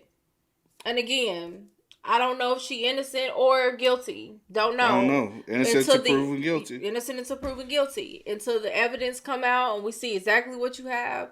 I don't know. But things are just not adding up. It just doesn't make sense to me. But... And when I say it doesn't make sense to me, it doesn't make sense to me just everything. Not doesn't make sense to me that she couldn't have done it. Yeah. Or if she did, I'm just trying to piece things together because it's just all crazy though. Yeah. The investigators had the whole time. And when we talked to the investigators, they said that they had already talked to them and said that they counted them out. He continues, even just a week before their deaths, my son told me about an incident where a friend of theirs pulled a gun on them right before Valentine's Day. And my son witnessed it. That's my son, and he's not just going to make stuff up like that. He brought that up to us, that the family friend that had pulled a gun on James in the kitchen, and they asked him to leave and make him go walk the dogs. Damn. The police have stated that there were no signs of forced entry, but the family do often sleep with their doors unlocked. However, Sarah's dad says he took a picture of the front door and they have dogs. Oh. Baby, you just giving me more and more to just go. Like, you unless have the dogs want there. Well, no. It's their dogs. Unless they have outside. No, because they said go walk the dogs. If the dogs are outside dogs, they will need to be okay, well, I'm not going to get stuck on that, but okay. My cousin them got my their dog not walking around barking because he's familiar with me and my scent and stuff like that. You know what I'm saying? But if a stranger coming in or whatever, you would think not. They would have been out there. Anyway, what type of dog? I do wonder what type, but it don't matter. Little dogs, small dogs, dogs bark. I'm just saying. But yeah, what type little of dog bark? Well, I hear our dog bark. He little. I heard that dog across. No, I'm saying when he be like in the middle of the night, he wakes me up. Yeah, I know he don't wake you up, but he be waking me up. I think I sleep a little hard. But if it's a big dog, ain't no way in hell you sleeping through a big dog bark. family do often sleep with their doors unlocked. However, Sarah's dad says he took a picture of the front door and he believes it looks like someone tried to break it open. There is no confirmation that this is accurate, meaning we don't know when these marks could have been made. We don't know if this was from a week ago. We don't know if it was from that day. However, some people think that Sarah's biological dad doing interviews is actually making her look guiltier.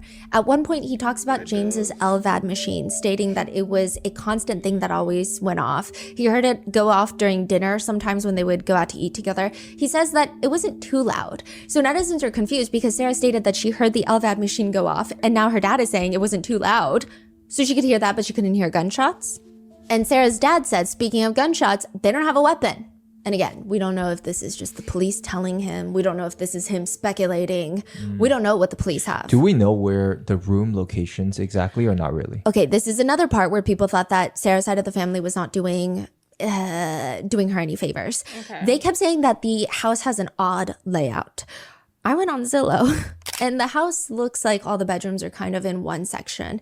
And even if it's not, it's so okay, and these are the dogs. I'm assuming these are their dogs. So it's a 5-bedroom. And this in 2,000 square feet, which is possible, because you know sometimes they come and take the pictures. And the house, and like I said, this right here was made into a bedroom. Mm-hmm. This little piece right here. My aunt did that at one of her houses. She actually made the carport into an actual room. Looks like all the bedrooms are kind of in one section, and even if it's not, it's a 2,000 square foot 1-level house. Okay. But even if it weren't a 1-level house, like a single level residence, 2,000 square feet, you would probably hear gunshots, like I said.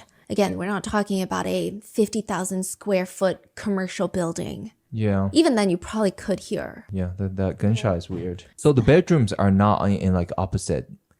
It doesn't appear so. I mean, there's no floor plan. It's just at the end of the day, it's just a one-story room. One-story home. The bedrooms aren't that big.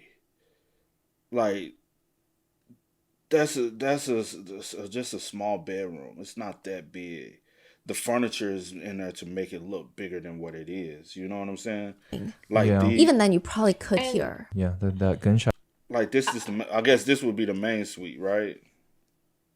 Yeah, and I was just about to say, I take back what I said, that those are their dogs. Because I'm forgetting that this is a home that was up for sale. And so it's we just don't know pictures. We don't know who.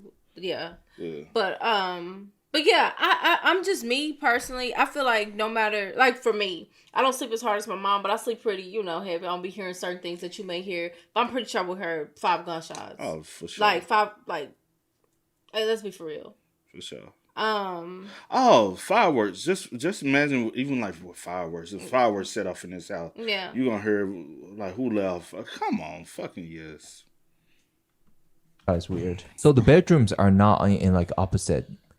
It doesn't appear so. I mean, there's no floor plan to the house, but James's family who have been to the house say the bedrooms are all in the same area. Like they're all in that same section. The only thing that's confusing is now some netizens are questioning whether or not the 5-year-old heard the gunshots, because if the murder weapon had not been found, it could have been a silencer on it. But if the 5-year-old heard the gunshots, then Sarah should have too. So that's where it's kind of tricky. I feel like the 5-year-old heard the gunshots. That doesn't seem like something a 5-year-old could even grasp an understanding of like gun. It's very. I mean, I don't. I mean, gunshots. And the dad said they didn't own any weapons.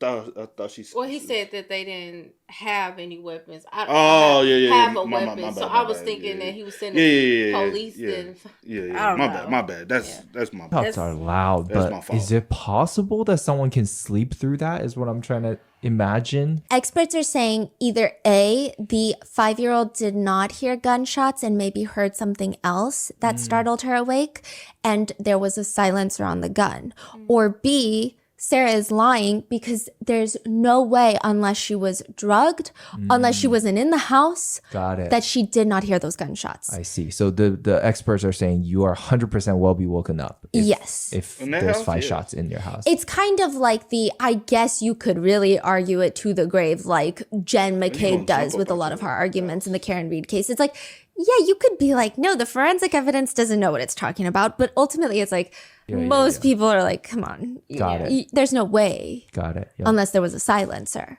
So the dad is saying, they don't have a weapon. There has been no weapon found. I mean, they searched that property for days and days and there was no weapon found. Again, we don't know if this is true. Some netizens feel sympathy for the dad. They say, I definitely understand why he's in denial. However, we need to learn to hold our children accountable. Or some people are commenting, I feel very sorry for the dad. I hope for his sake his daughter is innocent. Others are commenting, why would he let her be interrogated without an attorney? He just needs to keep quiet. He's making things worse for her. Some netizens just say, I guess I'm just going to wait to see the mountain of evidence. And so a lot of netizens have then taken to trying to figure out Sarah Patrick's motive.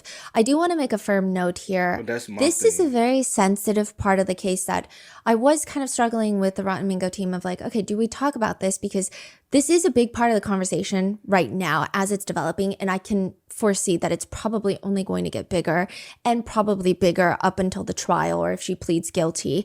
Because we don't talk about it doesn't mean that it goes away. I do want to make a firm note though that when people search for a motive, that does not mean that they're in search for an excuse for the perpetrator, nor are they saying that any motive would justify any sort of crime, especially one as extreme as double homicide. I think the pursuit of understanding should not be mistaken for endorsement of actions. I think a lot of people sometimes confuse explanation as justification, and those two things are entirely different. Humans are sometimes wired in weird ways to want to make sense of things and actions that should not be confused again with making peace with said things. There is a quote that I get drawn to for cases like this, which is, the examined crime is not the excused crime, rather it's the one less likely to be repeated. So with that being said, do I think sometimes people like to cross that line? Yeah. I mean, I will say that perhaps with this case, that line gets crossed a few times, and I'll let you know when, but there are a lot of people trying to understand what the hell is happening. Like, if Sarah Patrick killed these two people, why? Why would she do that? It doesn't even make sense. And I think the biggest thing is Sarah Patrick was 17 years old. Even when her mom passes away, her stepfather is gone, she's kind of free. She's roaming about. There's not like one firm guardian. Even the police confirmed it. Like, she's 17. She's free to go wherever. It doesn't seem like it's this, oh, you've got 10 more years in my custody and I'm going to say, no, you can't have a boyfriend. It doesn't seem like that. It seems like she could probably just leave and not live with them. So why go to this extreme length? Was there some sort of underlying mental health condition? Was there some sort of big vendetta against them? Is this just a teenager snapping? I think a lot of people are trying to make sense of it. A family member of James's said in an interview that she does not believe that Sarah is innocent. So it seems like Sarah's side of the family believes she is innocent, including Kristen's dad. Sarah's grandpa. Yes, the deceased father. He believes that she's innocent as well. Wow. Yes. Now, James Brock, they have no blood ties. This is his stepdaughter. Yeah. They believe that Sarah is guilty. And a lot of people believe that Sarah is guilty. They say, first of all, how did she not hear the gunshots? It just doesn't make any sense. The family also states, I mean, Sarah's side of the family is going around town telling everybody that the house had a weird layout, but no, it didn't. That's not true at all. All of the bedrooms were close together. It's a rather small house. She says, quote, I'm not out here with a measuring tape, but if I were to guess, between the doorway to the parents' room and Sarah's room, maybe 8 feet. She also says that she's not going to name names, but I quote, I can say that multiple members of Sarah's family have come to us privately and said that Sarah was involved. That's a lot to me. That says a lot to me, because if you're going out on that kind of limb, and I will say that James's niece seems very honest. Her name is also Kristen, so it gets a little confusing, but she just strikes me as someone that's not trying to just put all the blame on Sarah because it seems like the best way to grieve. It seems like she genuinely wants answers, and they've led her to this path. And it seems like she probably knows a lot more than the internet does. But she states, every time I was around Sarah, she's very sweet. It's not like she's this crazy teenager that she's like, oh, she's so crazy. She's weird. She's losing it. She's very sweet. She was very open to talk to whoever was around. She struck me as a sweet girl. She did. But I didn't live in that home with her. And so James had said multiple times that you don't know the real Sarah. He didn't go into detail because, to be honest, when he would tell my mom that, she'd be like, oh, James, you never raised a teenage girl before, and you're not supposed to think anything more of that. But he said multiple times, she's not the sweet Sarah that you guys see. She's not who she puts online. You don't know the real her. And then the eulogy at the funeral was so strange. She adds, There were tears everywhere at that funeral. Everybody couldn't get through their speech. My mom needed a friend up there with her just to get through it. And I think it's weird that Sarah, after losing her mom, gets up there in her dress, did this big, long speech, and didn't ever shed a tear. Didn't ever stop to gather herself. I think it was very weird. At the funeral, it was just kind of like a big, wow. She says, I don't think at the time any of us had a solid theory. We didn't think it was possible that she acted alone. And I still don't believe that she did, because it just seems odd that she would be the one to pull the trigger. Interesting. So they believe that there's another person. Yes. And a lot of people believe that, and they think that is maybe why the police have been very vague about everything regarding this investigation. So let's go into people's theories of the motive. Again, motive is an explanation to actions, not a justification to actions, especially in this situation where it seems like Sarah does have other family members. She's 17. It seems like she was able to walk out of this house if she wanted to. It does not seem to be a self-defense. Like, this is not that. So there's really no justifying, but these are the theories online. The first is, this is the main one, that she wanted to be TikTok famous. There were pictures of her previously before the crimes happened where she is lip syncing to songs, and there is like an Oxygen true crime documentary playing in the back. People have taken this to say that she was someone that was obsessed with true crime and she wanted to become the grieving daughter and to gain attention, sympathy, love, and adoration through the internet through that way. She was using her dad's phone because her phone was confiscated. She was promoting her TikTok page on her dad's Facebook. She was posting on her dad's Facebook. And it's very interesting because I will say that James Brock's side of the family, when they were posting, it was very much like, spread the word, $5,000 reward, spread the word, spread the word. Sarah would say, yes, we need to talk about it. But a lot of it were trends, trending audios. TikTok sounds, crying, just a little bit more of that side versus like, can we please talk about it? Can we please raise awareness? Can we please talk about this case? So a lot of people have felt that is part of maybe her motive of trying to become TikTok famous. The fact that she's reaching out to TikTok content creators to ask them to cover her case is also another supplemental piece of evidence that people have for believing this motive.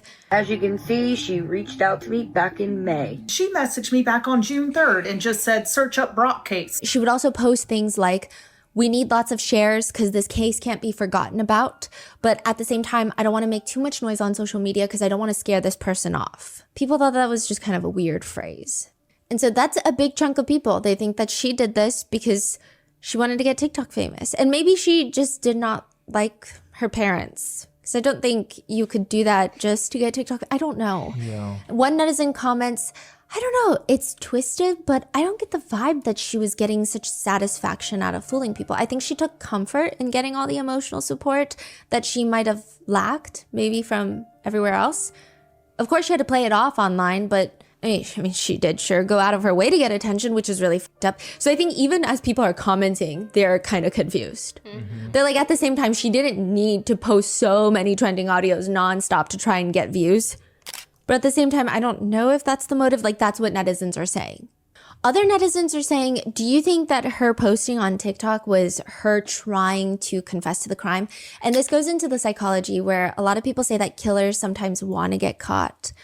A lot of people say that serial killers want to get caught because they want the notoriety and they want to be recognized for their crimes. Other people say that when it's killers that are not complete serial killers, where they do feel some guilt and remorse, they kind of do these subconscious things in an effort to get caught. It's like, people say it's like the lottery effect. When people win the lottery, they almost subconsciously maybe feel like they don't deserve the money or they didn't earn the money, so they'll blow through the money. It's kind of, I don't know. Some people are saying that. They're saying it doesn't make sense that you would reach out to content creators to cover your case, to get more attention on your case if you're getting away with it. They're saying it just doesn't make sense. And that's why people are saying, no, but it's not about getting away with it. It's about getting TikTok famous. So that's been a huge back and forth. I will say one quick reminder, though, is one netizen comment reads, she let her little sister find her parents' bodies. I don't think it really matters if she felt any remorse. If she did this, like, she let her little sister find her parents' bodies. On that regards, at the end of the day, because that's what happened with old boy Yeah. In that situation, which is so messed up, but yeah. He killed his wife and allowed his child to go in the. Then he gonna send the child up there to literally know what you said, "Hey, did. go check on your mom. Hey, tell her, come on. Go, knowing that she's in here She's deceased. she's and dead. You, by your hands, and you send your child in there to go check on mom." real.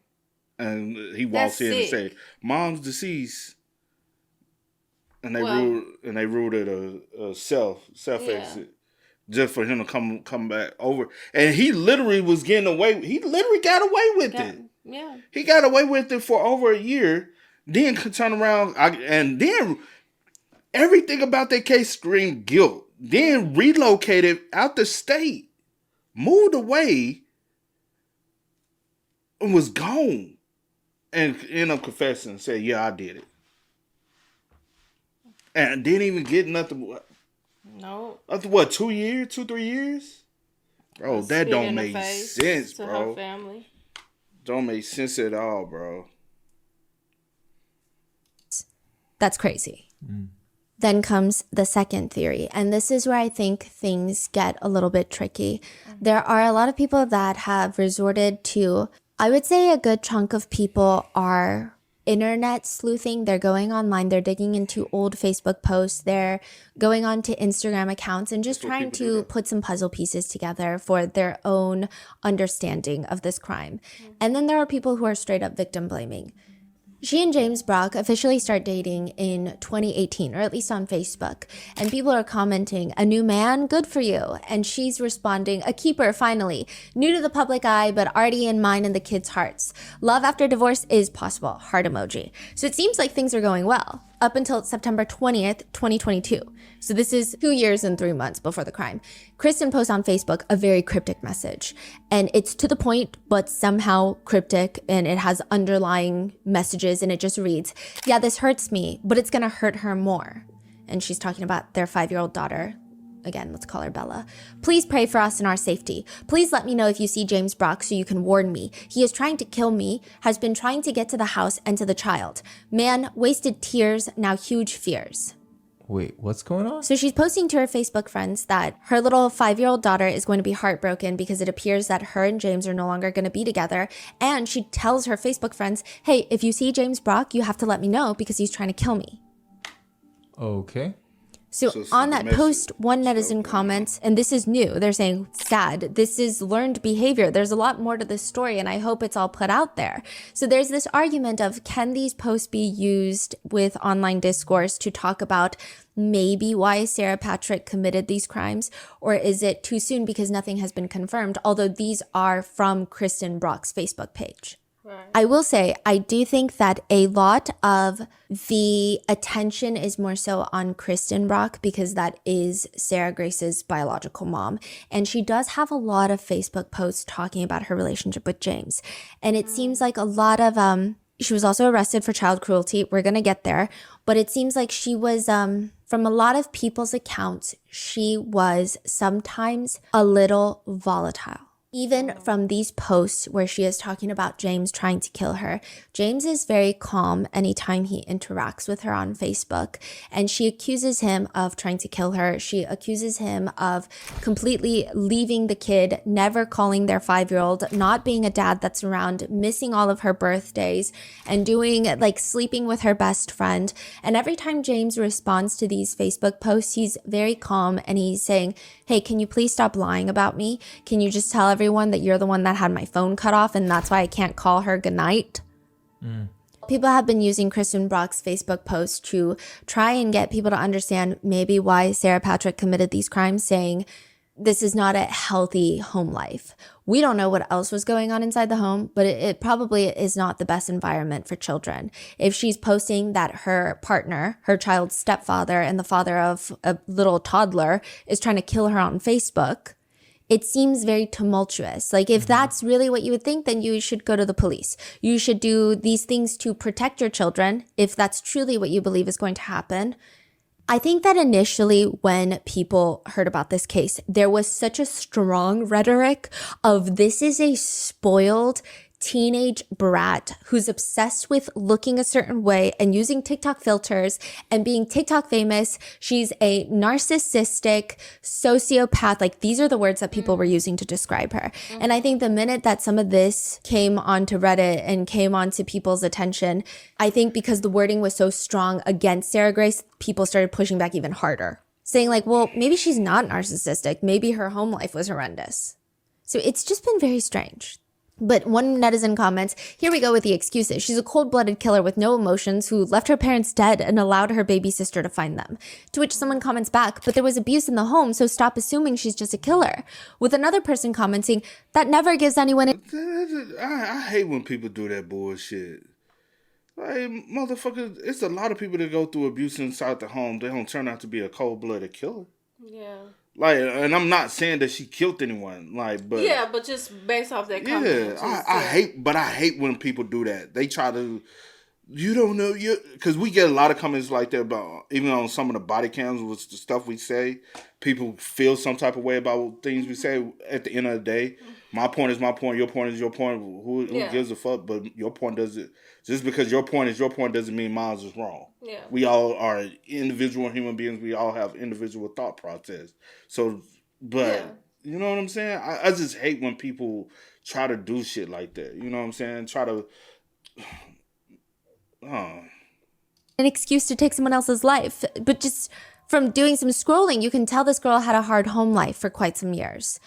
After putting your children through all this drama of your past relationships, posting on Facebook that you're going to get killed by him, etc., your child more than likely has witnessed your relationship and has trauma from it. If you're in a toxic relationship like this, you need to put your kids first. You shouldn't run back to that relationship every chance you get. Lord only knows what these children have witnessed daily for years.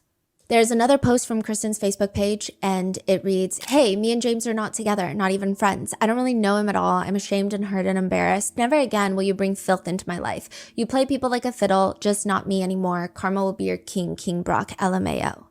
And a lot of the Facebook posts do indicate that maybe she had a complicated relationship with James Brock. So on the same day, she would post quotes like, stop chasing after people and being the only one trying to fix everything. It's mentally and physically exhausting. You have to find peace with whoever comes and goes from your life. Don't be the only one putting an effort because you will end up losing yourself trying to save everyone else. And then the same day she'd post, and just like that, voila. Thank you, Lord, for opening my eyes and showing me what I need to see. And then the same day, she posts another one that says, I instantly smile when I see a text from you. I don't even care what's in it. It's just amazing to know I crossed your mind for a second. And this is all about James, clearly. Seems like it. Okay. So overall, at least in 2022, their relationship was probably on rocky footing. She also posted asking her friends, how do I change my name on here? It's set to Kristen Brock using James's last name. And she's like, anybody, please? To which a stranger is commenting like, you need to make a new account. And she's responding to the stranger, I hate him now. I'm sorry. He has hurt us for the last time. I know he don't give two craps. In another post, she shares a quote that reads, humble enough to know I'm replaceable, cocky enough to know it's a downgrade. And then she comments on that. James doesn't call and call our 5-year-old, and I'm about to go to bed. Once I wake up, it's GNU, everything. I don't know what that means. I can't let this little girl's heart be broke by him ever again. To which James responds, writing, be sure you tell everyone you had my phone cut off. Around this time, in another random comment thread, Kristen tells a friend in the public section of her Facebook page, quote, now, I don't know because I caught him with my best friend this morning. Then in another thread, she's talking to James and she says, you really are a bitch for not calling our daughter. Then another... You know what's so crazy in a situation like that? Because the best friend can be trying to be mediator. So and it'd be like, I caught you with my best friend. Oh, okay, we're just having a conversation. We're talking, trying to figure out what's going on. Because I have seen women... There's some... sad, bro. Comment, she writes, just another gay J now. Go fuck in someone else's yard, you dopehead. James comments back, retaliating, you know what? You can stop lying to everyone and start telling the truth. You're a fucking joke. Message me and then block me after I message you and then telling lies. You had my phone cut off so I couldn't call and block, and then now you're texting. And you're the dopehead that hasn't been asleep. Game on, Kristen. I will do the same shit to you. Tired of the abuse from you. So this is what James is responding. In addition, a few days after all of that, on September 26, 2022, Kristen posts an address onto Facebook with just the words, "Party over here." Someone comments, "No one's going to show up to a party at 4 a.m. on Sunday." Kristen responds, "LMAO crying emoji. You're right. Heads are more 2 a.m.ers." Which she does state as a joke. However, it has been discussed online, and there have been discussions that Kristen was at one point involved with amphetamines. But it seemed like she was trying to get clean recently, and she started going to church, and it seemed like she was trying to start a new chapter of her life. Now, Sarah claims that maybe that new chapter wasn't as long ago as people are saying, because she told her dad and the investigators that there was a drug deal gone wrong a month prior to their murders. I don't know how accurate that is. That's coming from Sarah Patrick. However, James comments on that post about the party. "Damn, you know what lives over there? Dope head with child cruelty charges to my daughter and your son." In 2022, Kristen was arrested with child cruelty charges in the 3rd degree, which means that you are letting a child witness felonies. That's basically what it means.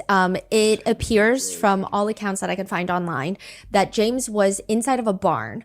Kristen was very upset with him. She had their daughter in the back seat, and her son, so this is James's stepson. This is Sarah Patrick's full brother. Sarah's not here at the barn, but he's standing, I guess, outside, and she's trying to run into James with her car, allegedly. And because her daughter was in the back seat and her son witnessed this, it would be cruelty to children in the 3rd degree.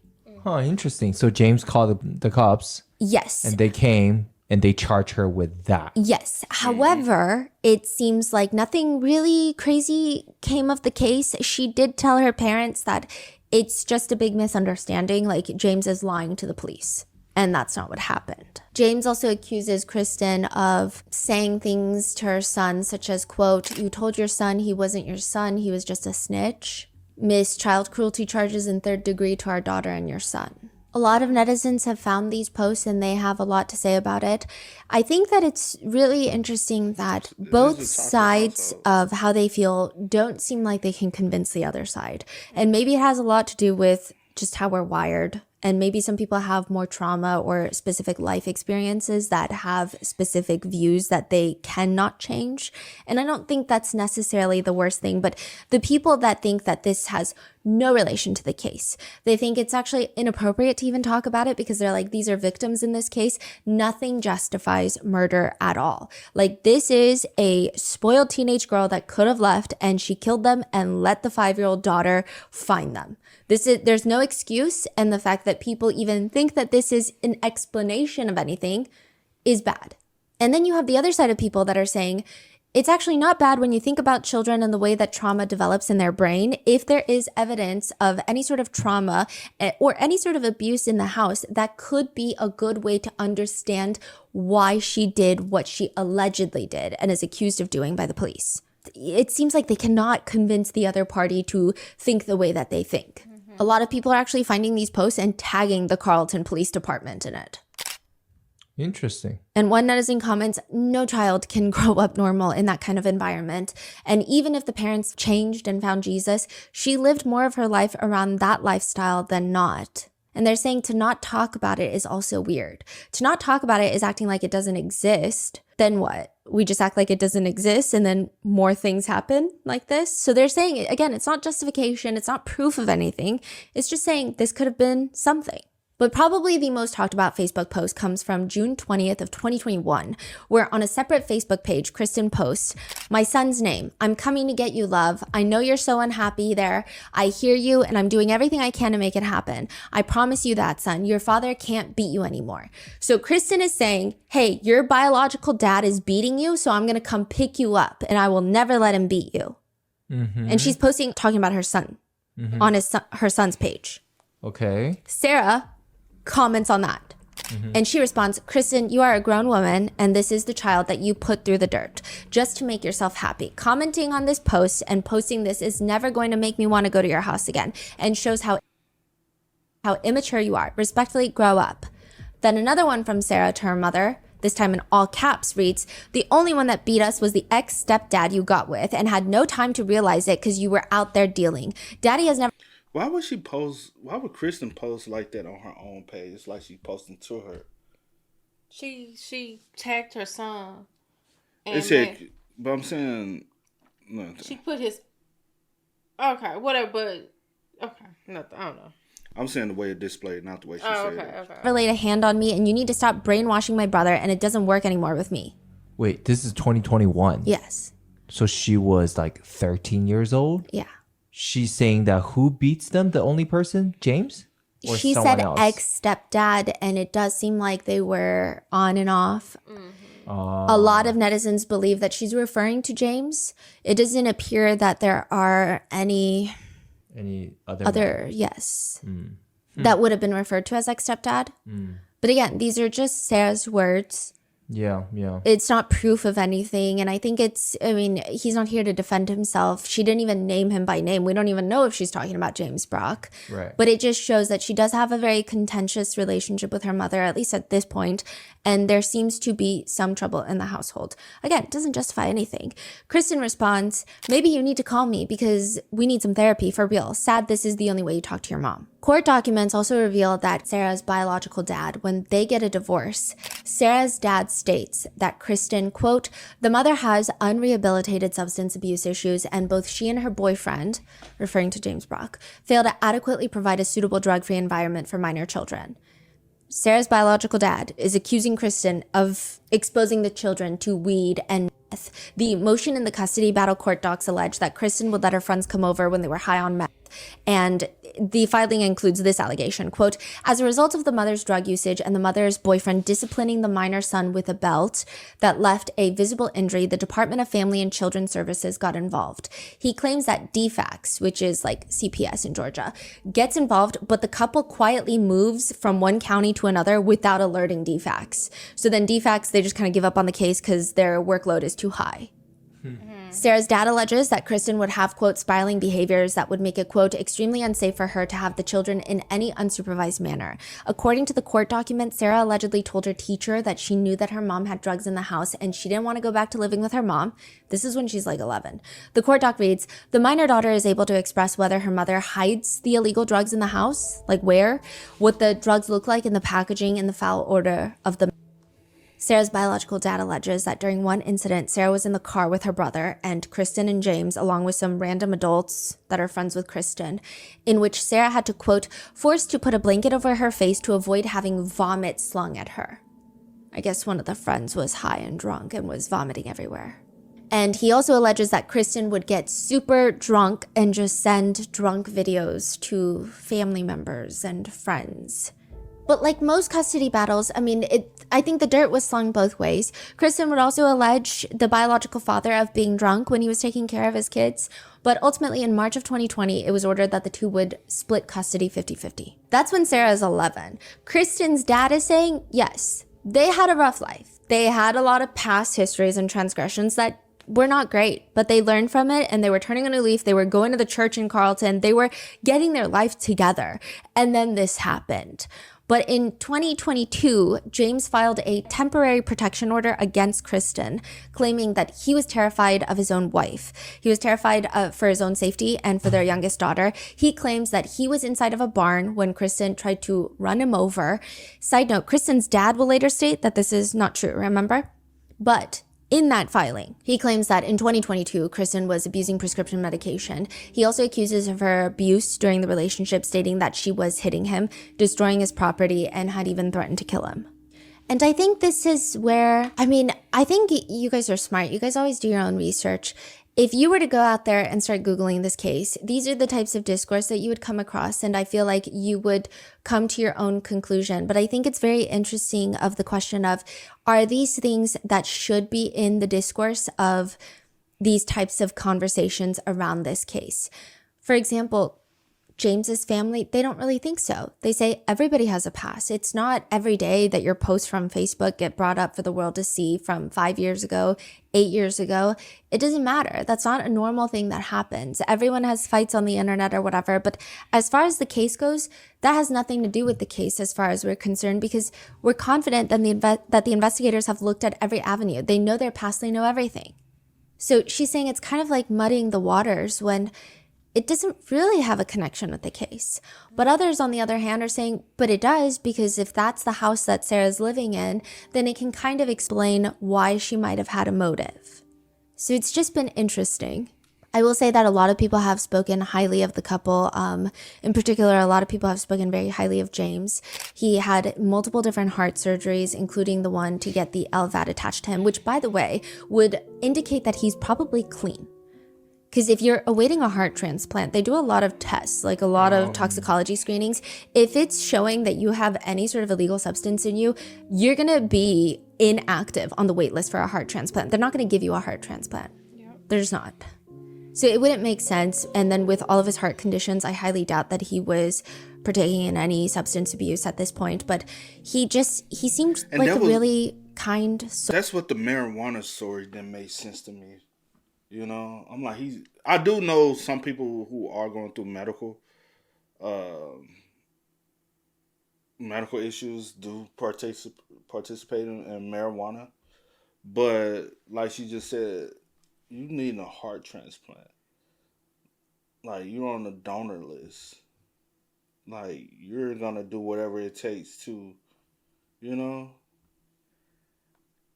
And even bringing up their past, that was in 2022. They died in 2025.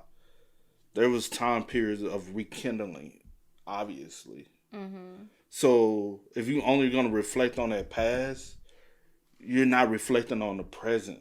So whatever's going on at the moment is not, you know what I'm saying?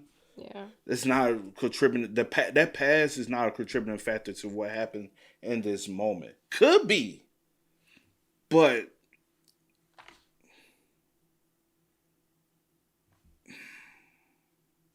and honestly, I feel like it's kind of strange. I understand that mom and dad have 50-50 custody. But if Sarah was going through a lot as well there, I just don't see, and the drug abuse, I just don't see them saying, hey, yeah, one of the kids go here and one of the kids go here. You get what I'm saying?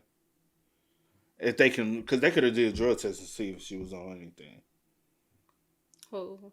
The mom. They could have subpoenaed a drug test and been like, all right. You know, so... substance abuse at this point, but he seemed like a really kind soul, is what a lot of people say. There is this voicemail of him, and this is right before he goes into heart surgery. He's calling his niece, and he leaves a voicemail, and he's like, you know that movie Ted? I know you've probably seen that movie Ted with Mark Wahlberg, the teddy bear. But at the end of it, he gets ripped apart, and they sew him back together, and then they pray for him to be, alive again. And in the morning when he wakes up and he talks to him, he's like, I just want to tell you that I love you for something. That way, in case I wake up after the surgery and I can't talk to them, going, you already know what I'm trying to say. I love you, girl. And he's like comforting her before he goes into open heart surgery. And it just seems... It just seems very complicated. One netizen comment reads, the history does matter. Murder is never okay, but sometimes history does matter. Which brings me to where I do think people are maybe crossing the line. I think up until this point, the arrest, the child cruelty charges, I feel like those are things that people are having some appropriate discussions about. One of the trickier things about this case is there is a photo that is circulating on the internet. And if you just Google this case, go on one Reddit forum, you're probably going to click a few links and get there. And it is of James at the hospital where he is taking a family picture with all of them. And he has his hand around Sarah Patrick's waist. And it appears, we don't know, but it appears that it's resting near her bottom. Like near her butt. Mm-hmm. Like his hand is resting on her butt. This could be a photoshopped image. This could be, it's not like 100% verified. It's not. And also, I think people have very polarizing views about this picture. When some people first look at this picture, they say, nope, I'm done. I think there's abuse in that house. And you cannot convince me otherwise. And then there are other people that say, we know nothing. In fact, this is such a reach. So some people who are saying this is a reach says, look clearly, this is Emory Hospital in Atlanta. He's in hospital socks. He's in a wheelchair. He probably is drugged out of his mind. on sedatives. He's probably gone through surgery. He's taken a picture, put his arms around his family. He probably doesn't even know what his hand is resting on. Like this, he's not thinking right now. He's just taking a picture because his family came to visit him. They're saying he literally is in so much pain and probably on so much sedatives that he can't even be creepy. Like your brain just can't do that in that type of situation. So they're saying like it's actually a disgusting reach for people to post this picture and act like there's something sinister going on in this house and talking about him as if he's some sexually abusive stepfather without having any evidence. In fact, one of Sarah's family friends stated that Sarah told her straight up that there was no sexual abuse. Like he would never. But others are arguing, yeah, but a lot of people don't admit to abuse. Some people are just saying, hey, if he can't lift his arm more than where her butt is, don't put your arm around them at all. Some people are saying, well, it looks like his hand is hovering. Some people are arguing, well, it doesn't really matter. It's just weird. This is a teenage girl and you're the stepfather. Some people are saying it's very different per house. Like a lot of people have different barriers and boundaries for personal space. Like I think some families are a lot more expressive with their physical affection for each other, like kissing each other on the cheek.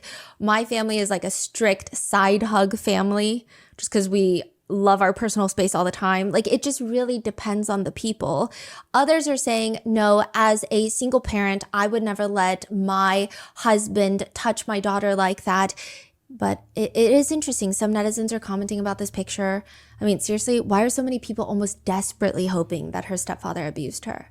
Others are commenting, the fact that so many people are trying to make this seem like an innocent mistake of brushing it off because he just had surgery or etc. is absolutely crazy. He had his hand on that child's ass and there's no excuse for that. Others argue this is a disgusting reach.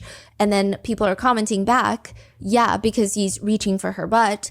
And it just feels like, again, this is not a situation where either side is going to convince another person to see it their way. It's just been a lot of people's personal stories and experiences injected into this case. Yeah. Do we know trial dates, anything?